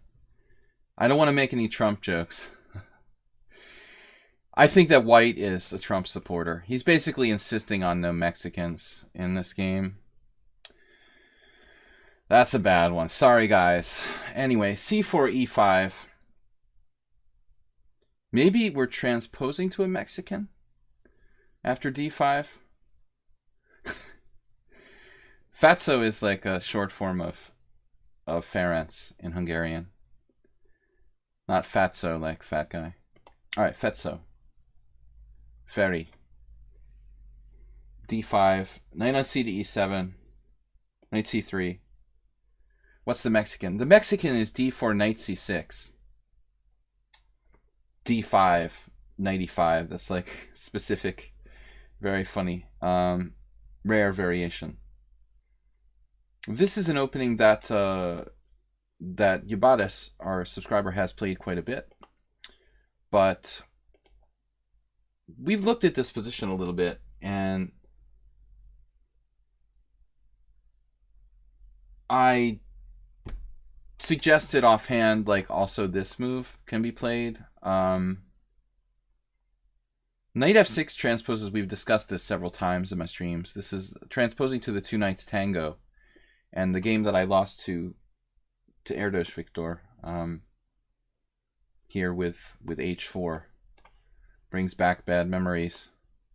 So there's the options for black. d6, knight g6, or transposing to the two knights tango with knight f6. Some people mistakenly call the two knights tango the Mexican, but I think that we should keep them. We'll ask Fuchsia because she's an expert on opening names. She's an opening name file. But I think that you got to study for that, right? I think that we've got we've got a choice here. What about f5 after knight c3? Yeah, it's brain wall.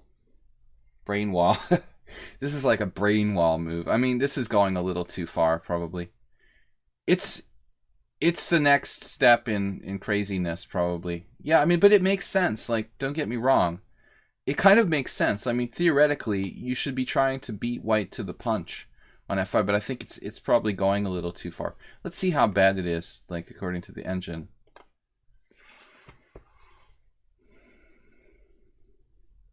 This is a reversed Dunst. That's what this is. I mean, if you turn the board around, knight c3, Dean Ippolito used to play this when he was a kid. International master from New Jersey. I was also from New Jersey, and I was older, but I saw Dean playing when he was like a child prodigy. And I never in my life saw a child prodigy who played the Dunst opening every single game. That was kind of cool, though, and I think good for his development to play something off the wall that wasn't like, it makes you be creative, basically, which is good. He later became a Catalan player, but ironically. But let's see, like d3, right? I mean, if we do d5, knight c3, d5, how would it go? e4, d4. This is a reverse. Yeah, this is the same thing with colors reversed, with extra tempo. A lot of theory on this. There's a book, a German book, I think, the Linkspringer, where this one guy, I don't remember his name. You guys probably know.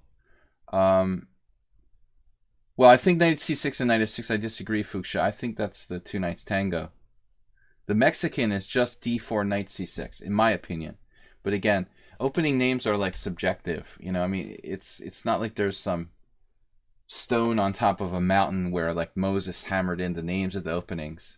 You got like different competing names and stuff. I disagree. I respectfully disagree. Georgy Orlov called it the two knights tango, I guess. But anyways, it's a long story here. Knight c6, c4 here, d5 here, the ECO name. The ECO name is for the variation I gave. ECO name? What is an ECO name? ECOs don't have words. They just have letters and numbers. At least the old school ECO. What I like about ECO is that I have a couple right about there. Here's an ECO. This is original, old school. I don't know if I can show you guys here. Yeah. This is an ECO. Okay. It doesn't have words. It has letters and numbers and some names in it, but basically that's old school. That's how I learned openings. All right, so knight g6, knight f3, bishop c5. I think this critical test here is h4. I suggested this to Yabatis. Maybe I showed you guys this on the stream a couple weeks ago, or maybe I just discussed it with Yabatis, but this is actually a sound pawn sacrifice. Knight takes h4. We literally looked at this. White sacks a pawn for the initiative. Which publication assigns the name? Whoever the wants to is the answer to that. As I said, chess opening names are subjective, right? Anyway, so h4 is my crazy suggestion. The Ponda attack against the Mexican. Come at them from the flank. Though these guys like h4. You guys want to make a stream donation, Streamlabs donation, just click on the h4 Ponda. Looks like I'm strangling him. Sorry. Anyway, I'm not the real Ponda. I'm in disguise.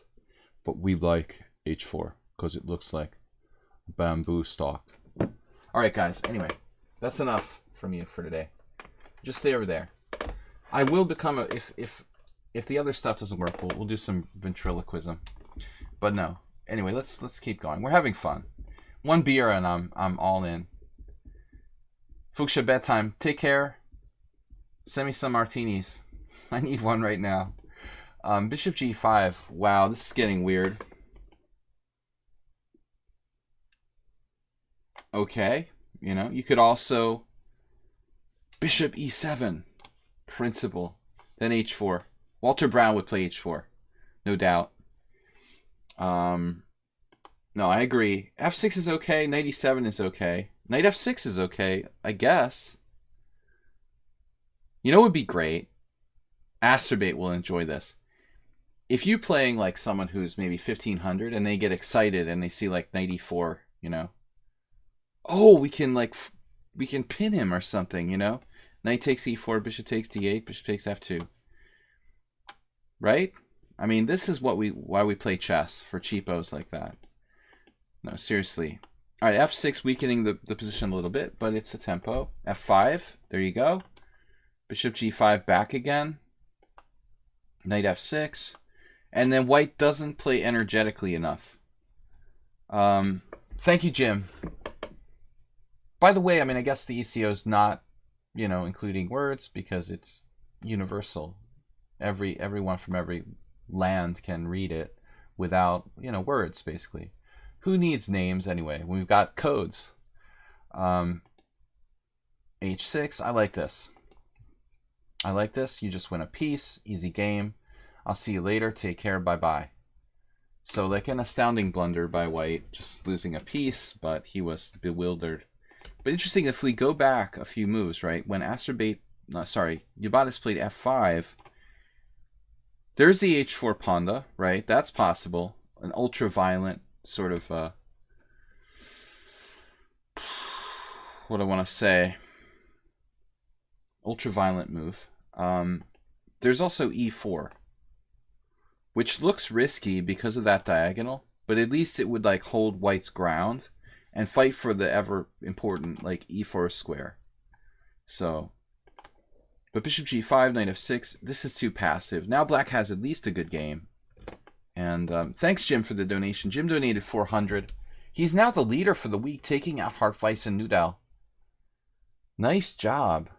So Hartweiss and Nudal got knocked out by 1 bit. Just 1 bit. That wins a piece. Do we have enough pawns for the piece? No. Actually, b2 is just hanging. This is too conservative. I'm not a big believer in being materialistic, but I think that here... Okay, you can't take on b2, but you can play bishop b4 check. You would take away his castling right with that move. It's seriously worth considering. We're forcing to trade pieces with knight d2. I think if I were white, I would play king e2 here. Then you drop b2 with check. Never mind. Nah. But it's good enough. Alright, don't be too lazy, though. Good enough. This is just winning. Crushing. Damn, computer wants to play castles queenside. That's crazy.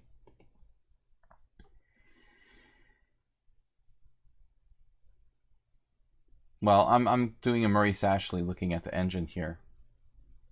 Not the first queen trap that Yabatas and I found today, actually. He had a really cool variation, another variation where he traps a queen, but this one is deposit queen here. This is good. This looks b2. Well, we don't want white to castle now. Actually, is this good?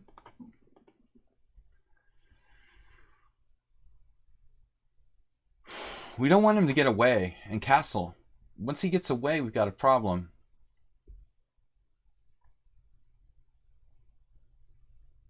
So, I mean, this is pretty much necessary because you don't want to lose c7, but you're also trapping his queen, coincidentally. Well, I'm concerned about this now. Queen c7, can we trap the queen? He's getting away with castles, and he's maybe taking the pawn on a5. We're tied down to the knight on g6. I guess it's still probably not enough for white, but enough to be kind of annoying. So Yabatas came up with a plan to play queen takes b2, but don't you have 2 pieces hanging after that? I mean, the knight is hanging on g6. Oh, you're just going to play bishop e8? That doesn't work either. How is black planning on this? Bishop f5? Queen b2 and bishop f5. I didn't see this game in advance. Okay. Oh, he has rook b7. Nice trick. Nice trick. Rook b7. Okay, still white has a plethora of pawns. He has, wow, 4 pawns for the piece. That's a bit, you know, too much. So now it's kind of tricky. It was a bit too much.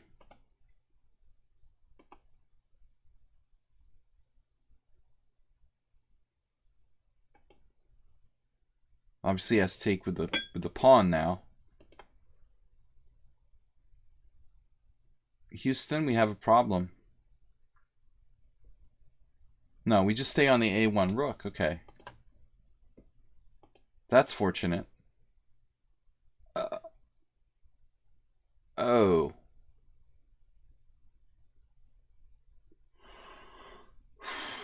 F4, anyone? Have you seen the F4 square? I think that we have a problem. That is not a lot of fun. Nice move. Bishop h3. The only move. Now white's lucky to be alive. Still, now we get the a3 pawn. I think it's a technical win. But it's still 3 pawns for white. Yikes. Oh, gotta trade the queens here. I mean, I still don't think this is an easy win for black. What does the engine say? Queen a3, bishop a3. This is an easy win? I'm not 100% convinced.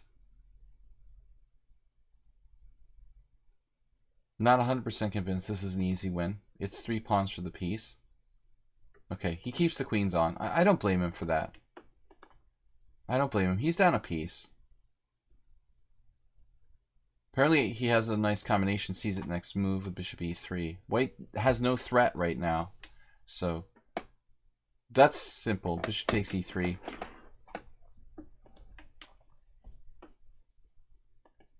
This is like the longest game that Yabatis ever submitted to the stream, I think. Usually they're like miniatures. Now he finds it.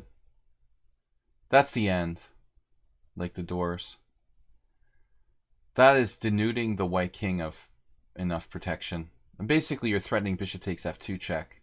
And it's all over after that. And that's what happened. End of game, end of story. Right? What do we do on h4? We got him. Yeah, he's in the box now. Nice. Get in the corral! If anybody wants to buy a dog crate, I've got one for sale. I'll have to put that on eBay next. It's a large item, though.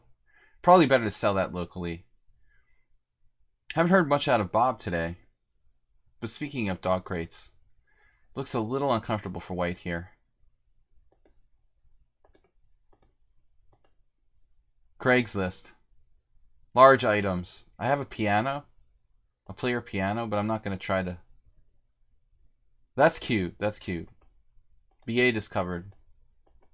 No, he missed here queen g5.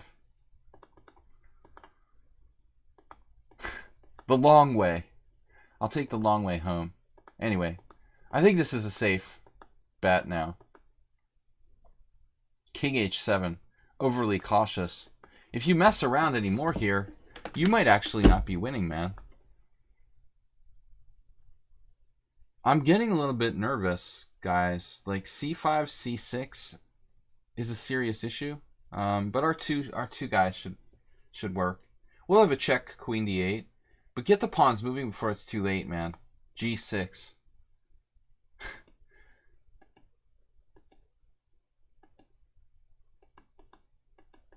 Good, you found it. There you go. Nice move. Nice blockading on g4. Wow, is this some messed up position where it's not a win? Oh no. We could sack the queen on d7. Bring the king to e7 and play queen takes d7 if we had time. But after this... Oh my god. Rook takes g5 doesn't work.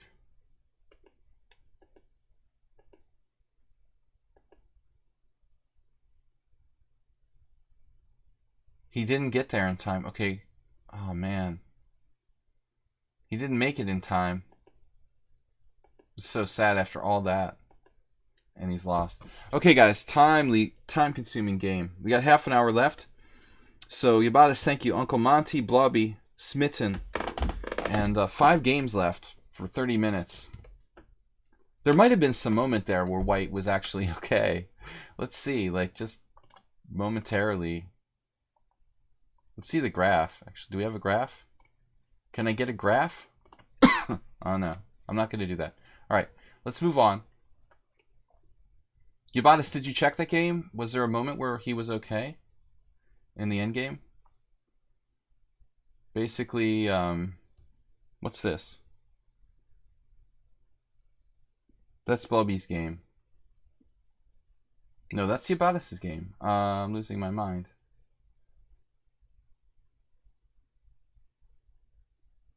We did the Yabatis game already. I'm getting confused. Anyways, okay, Uncle Monty.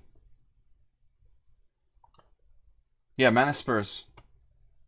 Mana Spurs, you got 2 more people to go. Okay, Uncle Monty is white.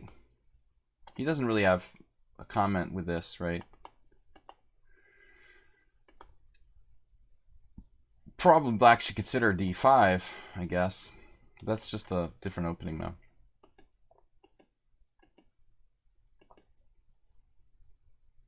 Okay, modern.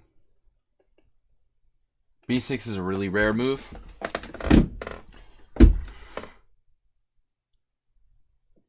Basically trying to do a hippo.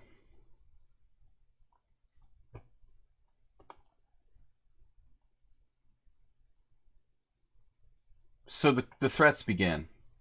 This is a threat with knight g5 and knight e6 now. Lasker's Manual of Chess. So I think black needs to do e6 here. Set up a normal hippo, and then knight e7. But in the game, okay, this gives his queen squares. Does bishop takes f7 work? Yeah.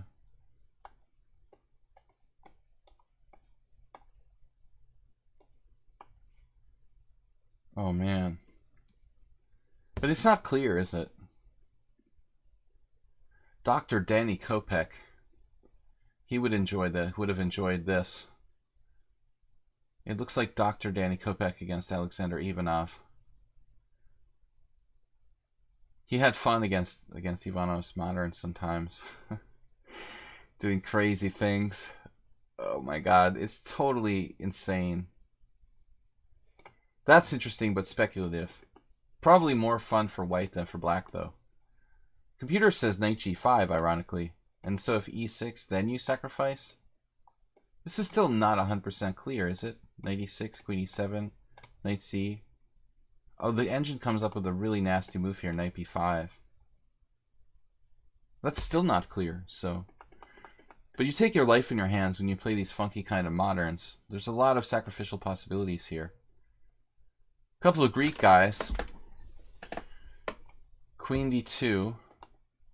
h5. What? h5 is ridiculous. That's horrible. It's a mouse slip. Like, he clearly meant to play h6. I hope. He meant to play h6. This is just awful for black.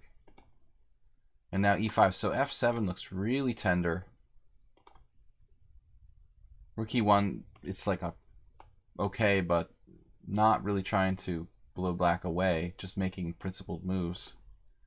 If you give him too much time, though, this is ridiculous. What? So if knight g5, knight h6, black just sort of hangs on. But what's happening here? I'm going to turn off the engine again. It's biasing my analysis. But obviously opening the position. I mean, this, and you have this. I mean, bare minimum, right? I mean, you're just winning material there. If this, it's just clearly devastating. Like this, and this. Again, black's just ripped apart here. So strive to open the position when you have a development lead. Black messed around too much. h5 was ridiculous. He has to play h6 probably. And it's a hippo where you've played e5 instead of e6. Just not good. So this move isn't really doing anything. You're effectively taking away g5 from the knight. And now, okay, this is dropping. de5, right? Knight e5, queen d2. We didn't really want to trade queens, but we'll take it. We're just up a pawn. And I guess we're winning. But black played badly here in this game. And knight g4 is just out of the realm of consideration, right? I mean, black has to play knight h6, I guess. Like, literally only move. Knight h6. So it's a pretty finish, it looks like. Rook d2, knight g4, knight f7. And just when you think it's safe, he has a mating attack. Acerbate. Acerbate approved. Knight c7 mate. Sort of knight. A knight epaulette mate. Very funny. Alright. Thank you, Uncle Monty. So Bloby is next. Blobix, Maestro. 2 recent games. Where's Merle Dixon this week? I'm a little concerned. We're worried for Merle and Uber Driver. Both notably missing today. They're never missing. When was the last time the Uber driver and or his, his cousin Merle missed a subscriber stream? I don't recall. Uncle Monty, good game, but I think a little hesitant, with like rook e1 and bishop g5. You didn't really zone in on the f7 square. Black was crazy to play h5. I have the feeling that was like a mouse slip. All right, Blubby. What do we got? Blubby's a good player, strong player. We've got one of the higher rated players here in the stream. What is this? 2 recent games on the accelerated Queen's Indian. Oh, so these are not games from you. These are games from lichess.org. Jesse Cry. All right, so you're...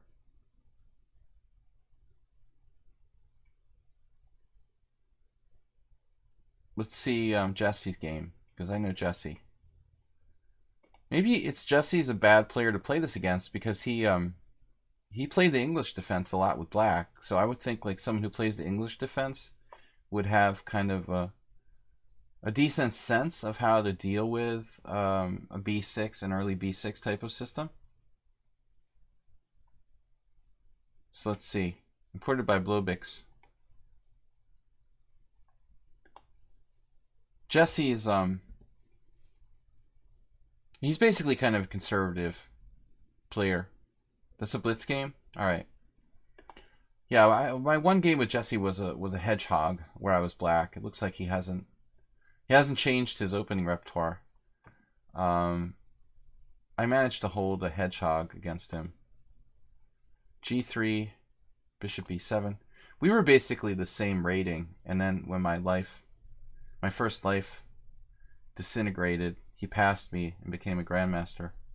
We were roommates together at the US Championship, and I don't remember, maybe I was snoring too much. He moved out from our hotel room. All right, bishop g2, g6. This is a good setup. I like playing the g6. I don't play it myself, but I like it. I think that the results are good. The double fianchetto against the hedgehog is good. Castles, bishop g7, d4. Castles, and now I mean this move, I don't know. I don't believe in this. I'm thinking like Yevgeny Romanov and I had the game in this line where I was white, but I don't remember now. I mean d5 just looks wrong.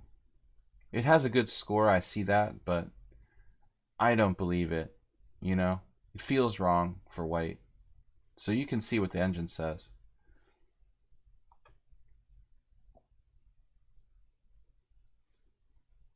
Computer says it likes d5, but I mean, who knows what would happen if we let it run for a long extended period of time. My gut instinct is that pieces should be developed first. But anyway, it's interesting. So d5, all right, maybe I'm wrong. And here Black plays b5. I mean, very, very direct. So he said he stopped playing this Black because of d5. I'm not afraid. I'm not afraid. But you've got to be active. I mean, c6 looks interesting. My friends, Kogan and Gonzalez Garcia. That's probably a tournament in Hungary in 1997. Kuseg, Grandmaster tournament. I was playing in an IM tournament when that game took place. Anyway, that's an idea. b5 is more a Dorian style. Very aggressive. I like it. It's dynamic. It makes sense. Queen b3. Obviously, like, Jesse is not the greatest player to play this against because he's, you know, into memorizing a lot of theory. This sort of variation is going to be very effective against a 2200, 2300 type of player. Grandmaster Jesse, you know, he's good with what he knows. You know, he's very scientific, so he knows the variation. He's memorized the theory, it looks like. He didn't know b5, but he found this queen b3 move. Well, maybe he just knew the first move, you know, and then and kind of, you know, fudged it after that or something. I mean, I don't think that queen b3 would necessarily pop out at me. I mean, I would probably take, would be my first reaction for white. The only reasonable, why? I mean, you can take here on b5. That seems very reasonable. I don't know. I mean, that's kind of fundamental. You have to calculate to find queen b3. But it's complicated because you're putting a queen in an exposed position. I mean, that's the kind of move that looks artificial to me. I mean, you can say what you want, but it's fine if you've analyzed it in advance. But if I haven't analyzed it in advance, I feel like I'm putting my queen in an exposed position. It could be kind of dangerous. In a blitz game, it's safer to play, say, like pawn takes pawn. You know, maybe white doesn't have an advantage, but at the same time, it's like a little bit of like an easier position to play. You know, I mean, I still think this is what's up, Naka fan. So less chance of something weird happening. You know, after c takes b5, you're just trading a set of pawns. Lower risk, I would say. Queen b3 could get us in a weird situation. Queen c8, queen b5. You know, this, he could say he doesn't know it, but I mean, he's playing exactly, I guess, forced moves, huh? Queen b5, precarious. c6, d takes c6. So bishop takes c6 you played. Yeah, I mean, bishop takes c6 seems a bit weird, but the engine likes it. I would have played knight takes, because I don't like that queen's Indian knight. You know, I mean, I know that this knight gets in the way of the bishop on b7, but that's a constant problem. But bishop takes is possible. I mean, you can play d6 and knight d7, so it's kind of like a reasonable idea as well. Yeah, let's turn off the engine here. I don't like queen a5, but I guess he can come back here. I would probably go for queen g5, because you have two different ways to retreat from over there. I guess on a5 he can go back to a3, but it seems out of play. So this is an old game from 1995. Child prodigy Etienne Bacrot against Nana Alexandria. I mean, this wasn't my plan. When I played bishop takes c6, I assumed you were going for d6 and knight on bd7. No, I mean, when I play queen g5, I'm planning on queen h4 or queen d2. That's some computer stuff. Going to c5 or something. That's really weird. Or a5. Going to g5 and back to a5 is some kind of computer plan. I mean, I would never move my queen to g5 and then go back to a5. Maybe I would go over here or something. Queen a3 seems like an idea. But I mean, why not d6? This move looks like kind of reasonable. No? White is slightly better, okay.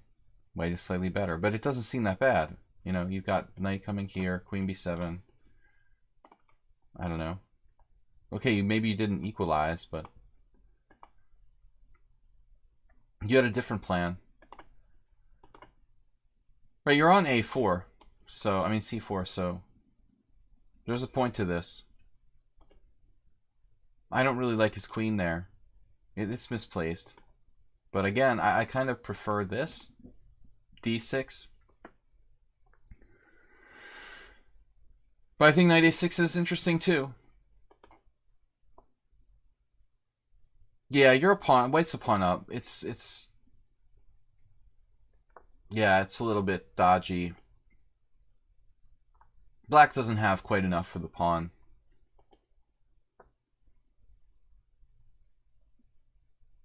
Jesse's probably pretty happy about a technical position where he's a pawn up.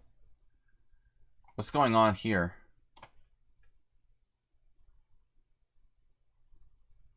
Like, that's not a problem? I would definitely go for development now. d6, kind of no-brainer. Yeah, no, yeah, I mean, you got to get your pieces developed. I would actually consider a5. You know, at some point, although you'll give up the b5 square forever if you opt for that. d6. Yeah, this is bad. Now it's a lot of pawns. Could you take on c4 here? It's a fork. There's some weird variation here, like queen c4, knight d2, queen e2. What's going on there? What's going on here, master? Is this possible? Knight d2, queen e2? I thought we had some sort of trick. Oh, that sucks. Yeah, because he has knight f6 check. Alright, my bad. So, it doesn't work. Yeah, here. Kind of computeristic material style. Well, now you got that pawn. You can actually take it. Wow, so life is good. LG. Jesse lost the battle. Still, he's got some static advantage, but it seems like black should be okay now. I mean, actually, you're still down a pawn. You have pressure against b2, though. Okay, I wouldn't want to play like Zoltan Ridley if I'm black here. Actually, Jesse's similar in style. A little boring. I think he's a little boring, a little dry, but a very good player.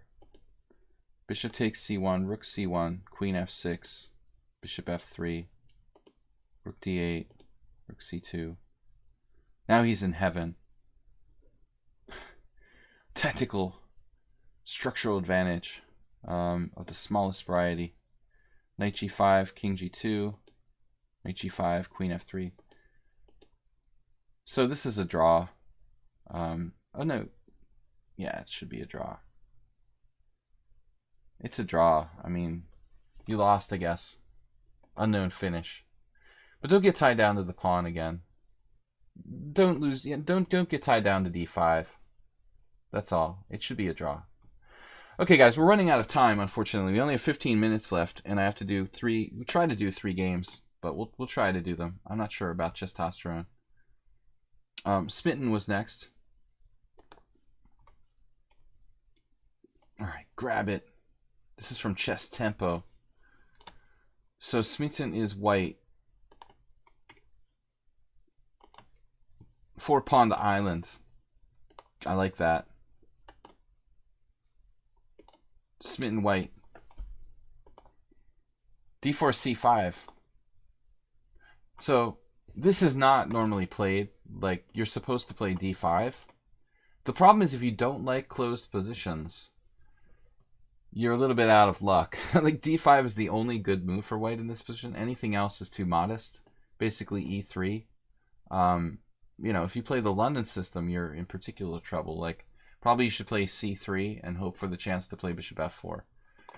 But the best move is clearly d5. Now, you see, like, even Mamedyarov played d takes c5. Why would strong players play a move that's not the best move? Just for variation. I mean, so this is a blunder now by black. I have a friend who plays this opening for black, and I mean, I probably played this in an offhand blitz game with white. Yeah, e5 after d5. Oh, yeah, sure. Dvoretsky played that against me.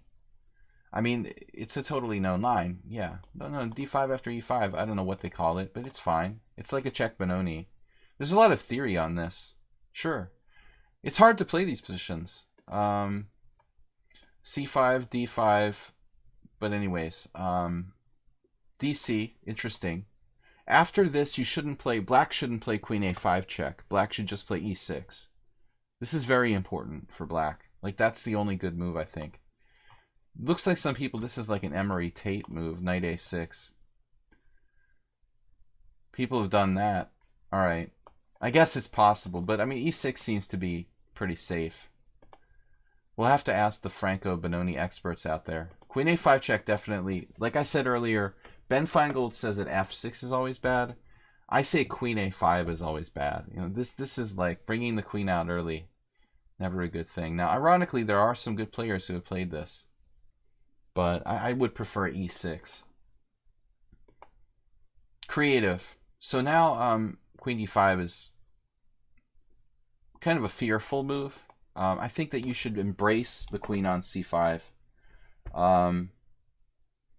Embrace the queen on c5. You know, the queen on c5, it's exposed to attack. It's a good thing for white. So what you want to do here is not try to trade it off with your queen, but to attack it and gain time. So e4, bishop e3, or some other way of attacking the queen. Queen d5 sells your advantage. You know, you're basically like, all right, I'll trade my queen. But that's all right for black. He can play e6 here.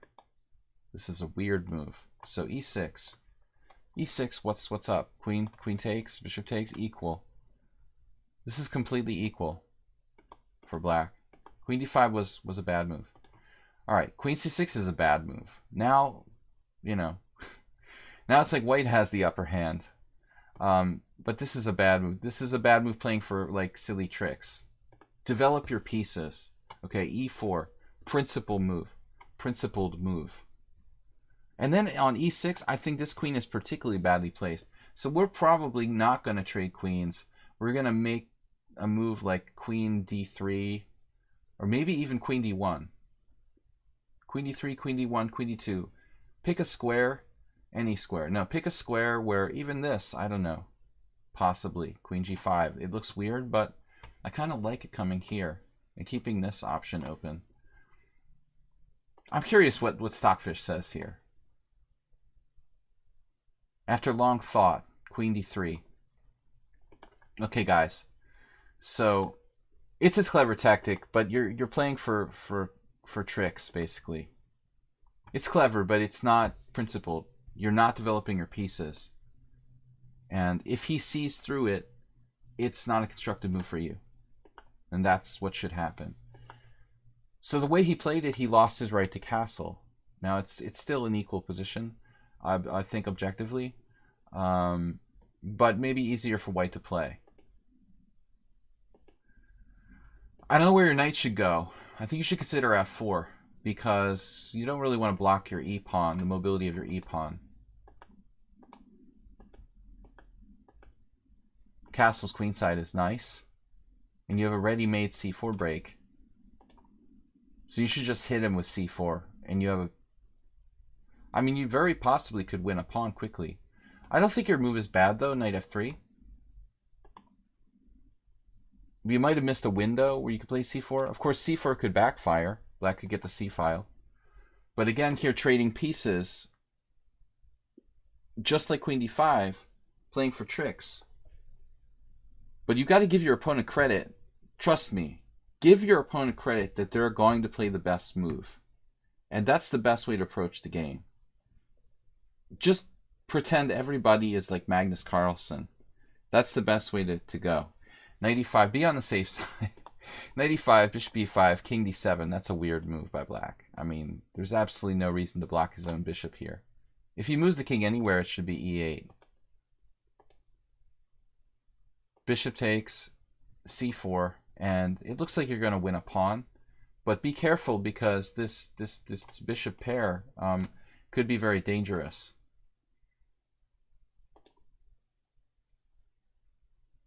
This is good enough, and now you have e3, which you play next move. Nice.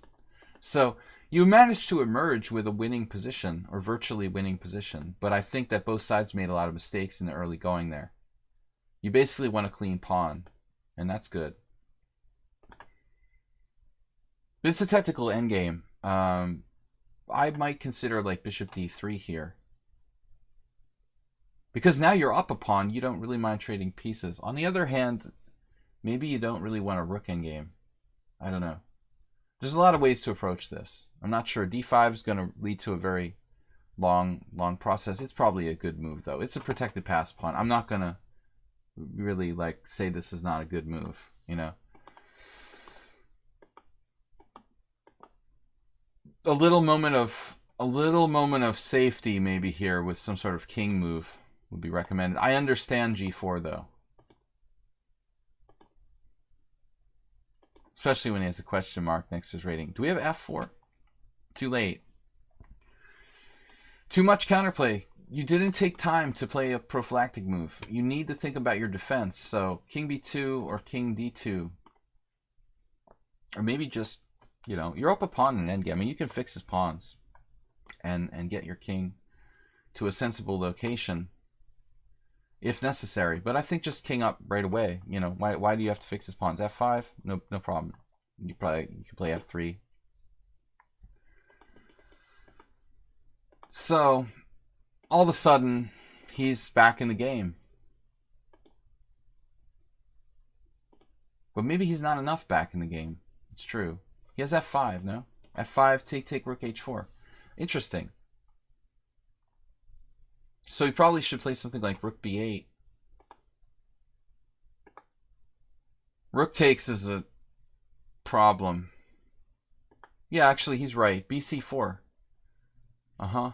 He's got a good king. Oh, this is going to fall apart. This is going to fall apart. Rook e4 is awkward, but it was the only move that doesn't lose the pawn. But the mistake was really the previous move, not moving your king off the c-file. I guess now you should play b takes at this point. You have to play b takes. And then something like rook up and defend laterally. And you're still better, I guess. B takes, rook b8, you know, rook d3 or rook d2. And you're clinging to your extra pawn. Though I think that black is active enough that he has compensation. But after this, wow. So he just flat out misses like rook takes c4 and rook c8. And now you're almost lost. I mean, you probably lost here after rook c8. You're basically losing your pawn. You're all overextended. His king is better. I would expect to lose now. Yeah. But he misses it. He played what? Rook c5? Wow. It's a just catastrophic mistake. Just a catastrophic mistake. Now we have to calculate. I guess this is some kind of draw, but it's super weird.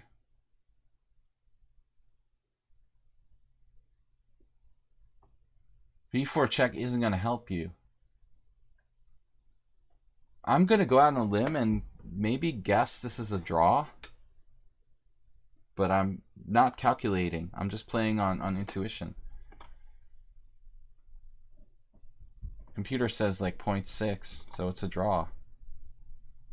No, b4 is horrible. Yeah, you just got to give up the pawn and then play the king and pawn in game. You're going to have a passed pawn on the queen side. He's going to have a passed pawn on the king side. It looks like it's about equal. Very dynamic situation though. b4 was a terrible blunder. I think he just takes it and you're busted basically. But he got scared and that was stupid. It's still probably a draw. Yeah, it's still a draw. But he could have been winning if he played it correctly. So let's see.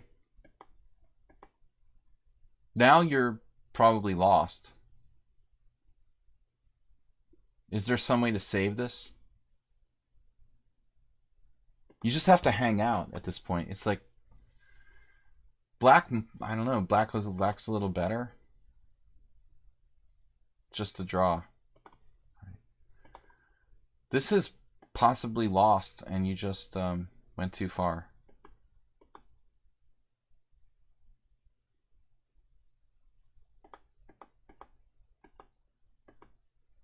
It doesn't work. Really? b5 works. Wow. I thought you were lost. My bad. You initiated Jesse to chess 960. That's hard to believe. You're not lost. I thought you were lost. I didn't see a5. I thought you were just lost. No, I assumed he was going to take, but I assumed you were going to take back, but you have a5. I didn't think that worked. Wow. No, I mean I totally didn't see this. a5.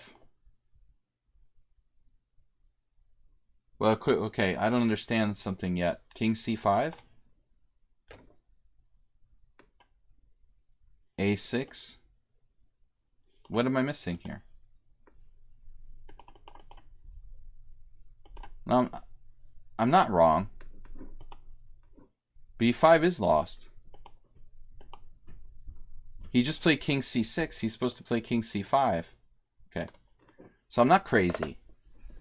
He blundered with king c6. You can't play that. You have to just hang out at this point, and that's a draw. This is a draw where both sides just hang out. He misplayed it. He played his king to c6. Nah, that's the only thing. Yeah, so you just have to wait and just both sides sort of just hang out, and it's a draw. So you were impatient and played that, and it's actually lost. But he played king c6, and now he's worse.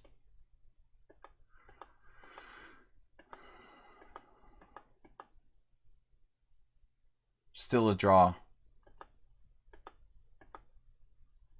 and now he's lost.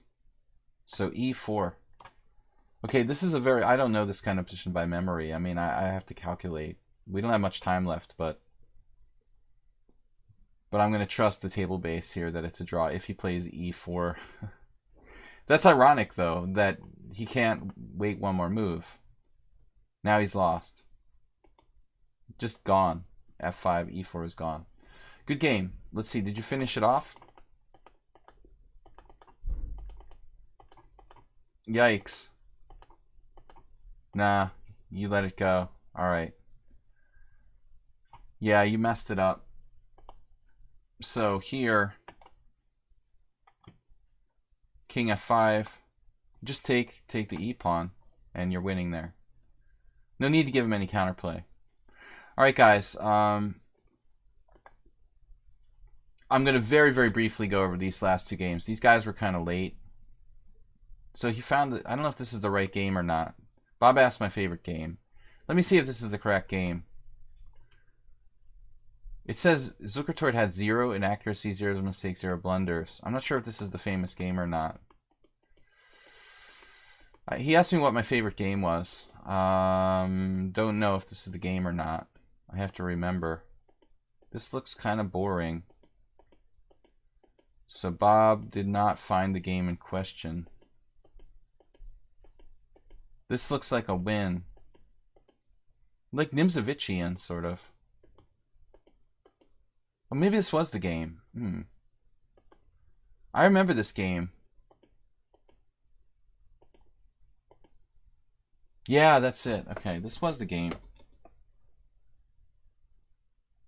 This is a beautiful tactic.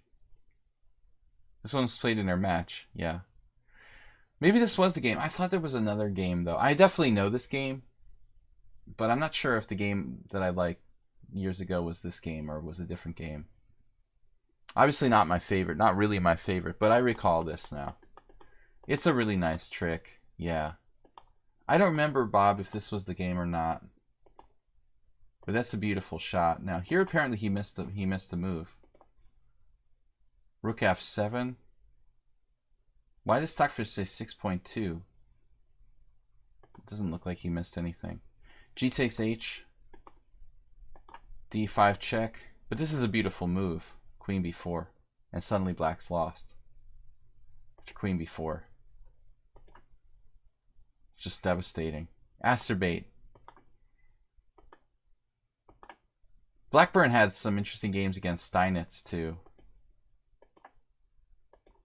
Just brutal tactics. And wins. Move 11, what's up? Guys, we're just wrapping up the stream. I'm showing off this game. Blackburn versus Zukertort. You know what? I'm thinking maybe it was a Zukertort Blackburn game that I was talking about. Oh, this was Zukertort. Wait, who was white and who was black? This was Zukertort Blackburn, right? Yeah, okay, this was the game. I think that might have been the game, but I thought there was another game that I recall I might have liked better from their match. I'll have to look. Good to see you, Move 11. We're just wrapping it up, guys. Last mention, Testosterone, quickly. I just have a minute. Hungarian opening. They call it the Hungarian opening. I mean, I guess Benko played G3. But not only Benko, like a whole generation of Hungarian players. Barcay, Barca. Probably like Laszlo, Vadaj, and others.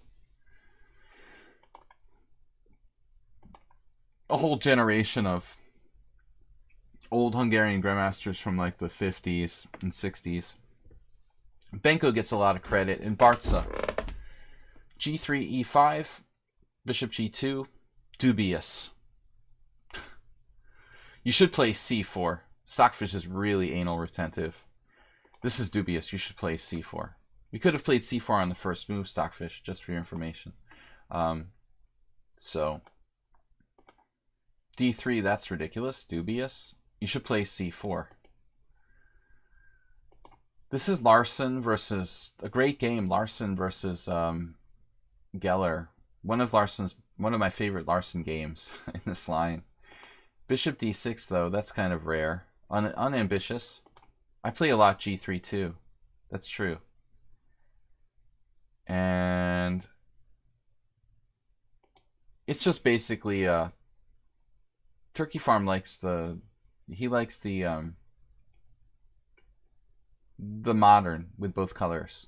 George Hickel, this guy, you know, he now like analyzes games on cruise ships and stuff. He does cruises for New in Chess. Seriously though, he's like this 2600 player who exclusively played like g3 every single game. Castles, h6, queen e2. Kind of unusual here. Stockfish likes d4. No one played that, ironically. It does seem like, you know, how do you decide so early where to put your queen? But anyway, it's not unreasonable. I guess it takes away the e2 square from your knight. I would give serious consideration to knight b1. This is not really the happiest maneuver in the King's Indian. And I definitely don't like a queenside fianchetto for the knight. Digging deep, f4. And then gotta watch out for the g4 knight. That's a very awkward move, though. I mean, black does not want to trade off that white-squared bishop. I would give consideration to bishop f3. He played knight f3. b5, classic queenside expansion. Now knight f2, that came in handy. And black gives up the white-squared bishop. Well, Fischer Kyrgios, anyone? Fischer Kyrgios 2 times in the Caro-Kann. Got beat down. Similar sort of structure. As long as black holds the e5 square and just breaks through with c4, it's probably okay. It's kind of like a bayonet attack King's Indian with colors reversed. Probably not that unreasonable for black. c4, I like that black's principled here. Basically a bayonet reversed. And now white eventually cracked. The engine claims that a4 was a key move. Hard to find that. But this looks like, yeah, I mean, I'm not playing this move for white unless I have a reason to play it. I don't understand why Testosterone would choose to play d takes c4 voluntarily. It's just, okay, he's going after the c pawn, but is it worth it, like, to jeopardize your whole structure essentially? It looks like there'll be some sort of sacrifice with d3, and black's gonna be sacking a pawn. Thanks, Bloby, for the donation, 300 bits. It looks like this was anti-positional, giving up your strong point, the base of your pawn chain rather, at d3. I'm not surprised. I'm actually thinking that black probably has like d3 right here, with ideas of knight d4, and just full-on compensation based on good pieces. Bishop c5, the d4 square, you know. You tied for first so far. Jim and Bloby are tied with 1,500. It's like a draw. Nobody's going to try to cheapo the other guy with like 1 bit or something. It's not over yet, guys. We've got the bit war continuing through Sunday. Tomorrow's stream, it will be an early stream, 12:30. So Friday Blitz with everyone. Open challenges, 5+3. Tomorrow, 12:30 Eastern time. Black played well. Who is this guy? Who is this character? Sudan Shurchis. Played a nice strategic game. And again, d3. We're just waiting for that to happen. Oh, God. Crunch. You see, this is what happened with Fischer against Kyrgios. 1, 2, 3. Hey, there's 3 good minor pieces. We've got 1. This one is not great, but alright, it's on the board. But the white square bishop becomes like a kind of ghost piece, which I referred to that in some of my other streams. So that bad bishop, not all bad bishops are created equal, basically. This one, it has a life ahead of it. It has its whole life ahead of it on c5 or e5 or whatever. This one, he's merely here, you know, for the ride. He doesn't have a function or a purpose in life, basically. And that's why black is basically crushing here. I mean, also the c pawn coming down the c line. So testosterone was being punished. And black misses the bone-crushing c3. Would have just locked white down brutally. You're done after that. You're just done. I mean, c3 is... Forget about it, man. I mean, at least we know he's not a computer. When he misses c3, you know, it's just like... That move is just... You're done. You could just resign after c3. But after this, it looks like there's some white squares going down. And I mean, maybe your pieces come to life. There's some nice tricks like queen d3, rook c3. That's pretty nasty. I don't really like that, you know. I would probably take with a knight here and hope for survival. Obviously, you're moving your king to h1. So you basically took and then gained a tempo on the bishop. And then he won in exchange, but it's like, oh, okay. I don't mind losing the exchange here. At least all my pieces are functional. Now, white has a little bit of coordination. So some kind of compensation for the exchange. I don't see anything special, though, you know, now that you mention it. Is bishop a3 doesn't do anything. You got to check here. I guess white is still lost, but at least there's some practical chances. He's just shutting you down.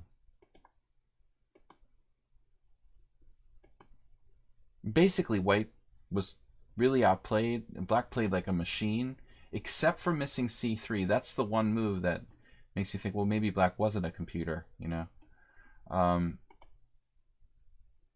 So he didn't play perfectly, but he played really well. Black played really well strategically.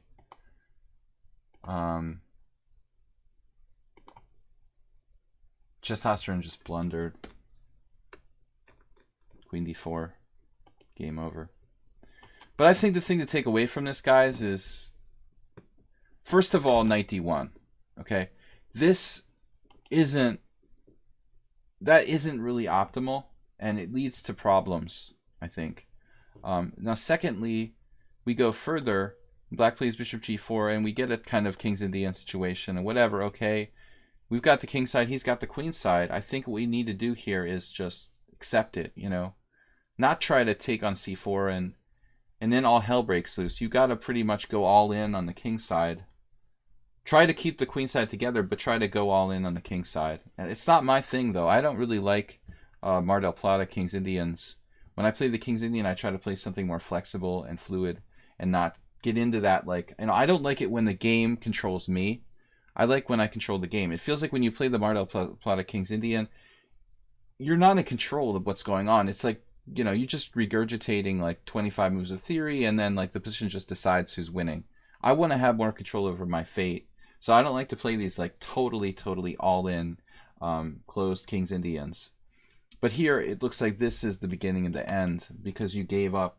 You know, you started to bail on your center, and you kind of blinked first, and then black takes black takes control of the game. Anyway, guys, I'm losing my voice. We're done for today. Thanks, everybody, for tuning in for the subscriber stream. Thanks for the donations. Subscribers, obviously, are appreciated. Thank you, guys, again, from the Panda and from myself, from Macro Panda and from myself, and from Uncle Joe, who's just hanging out. He's my backup international master if I need one. Anyway, guys, we'll be back tomorrow at 12:30 ET. You're welcome. Thanks for being subscribers. I'll see you tomorrow. Take care. Master Fugo's here. He says bye. So now that you mention it, Master Fugu, I don't know if I don't have the heart to put him on sale on eBay. There's probably I would guess there's a lot of blowfish, you know, for sale on eBay, but Master Fugu will have to try to hang on to him. He is on eBay, no doubt. Not yet. No, he's not gone on eBay. I don't think so. We'll see how much space I have. I'll see you guys later. Bye-bye.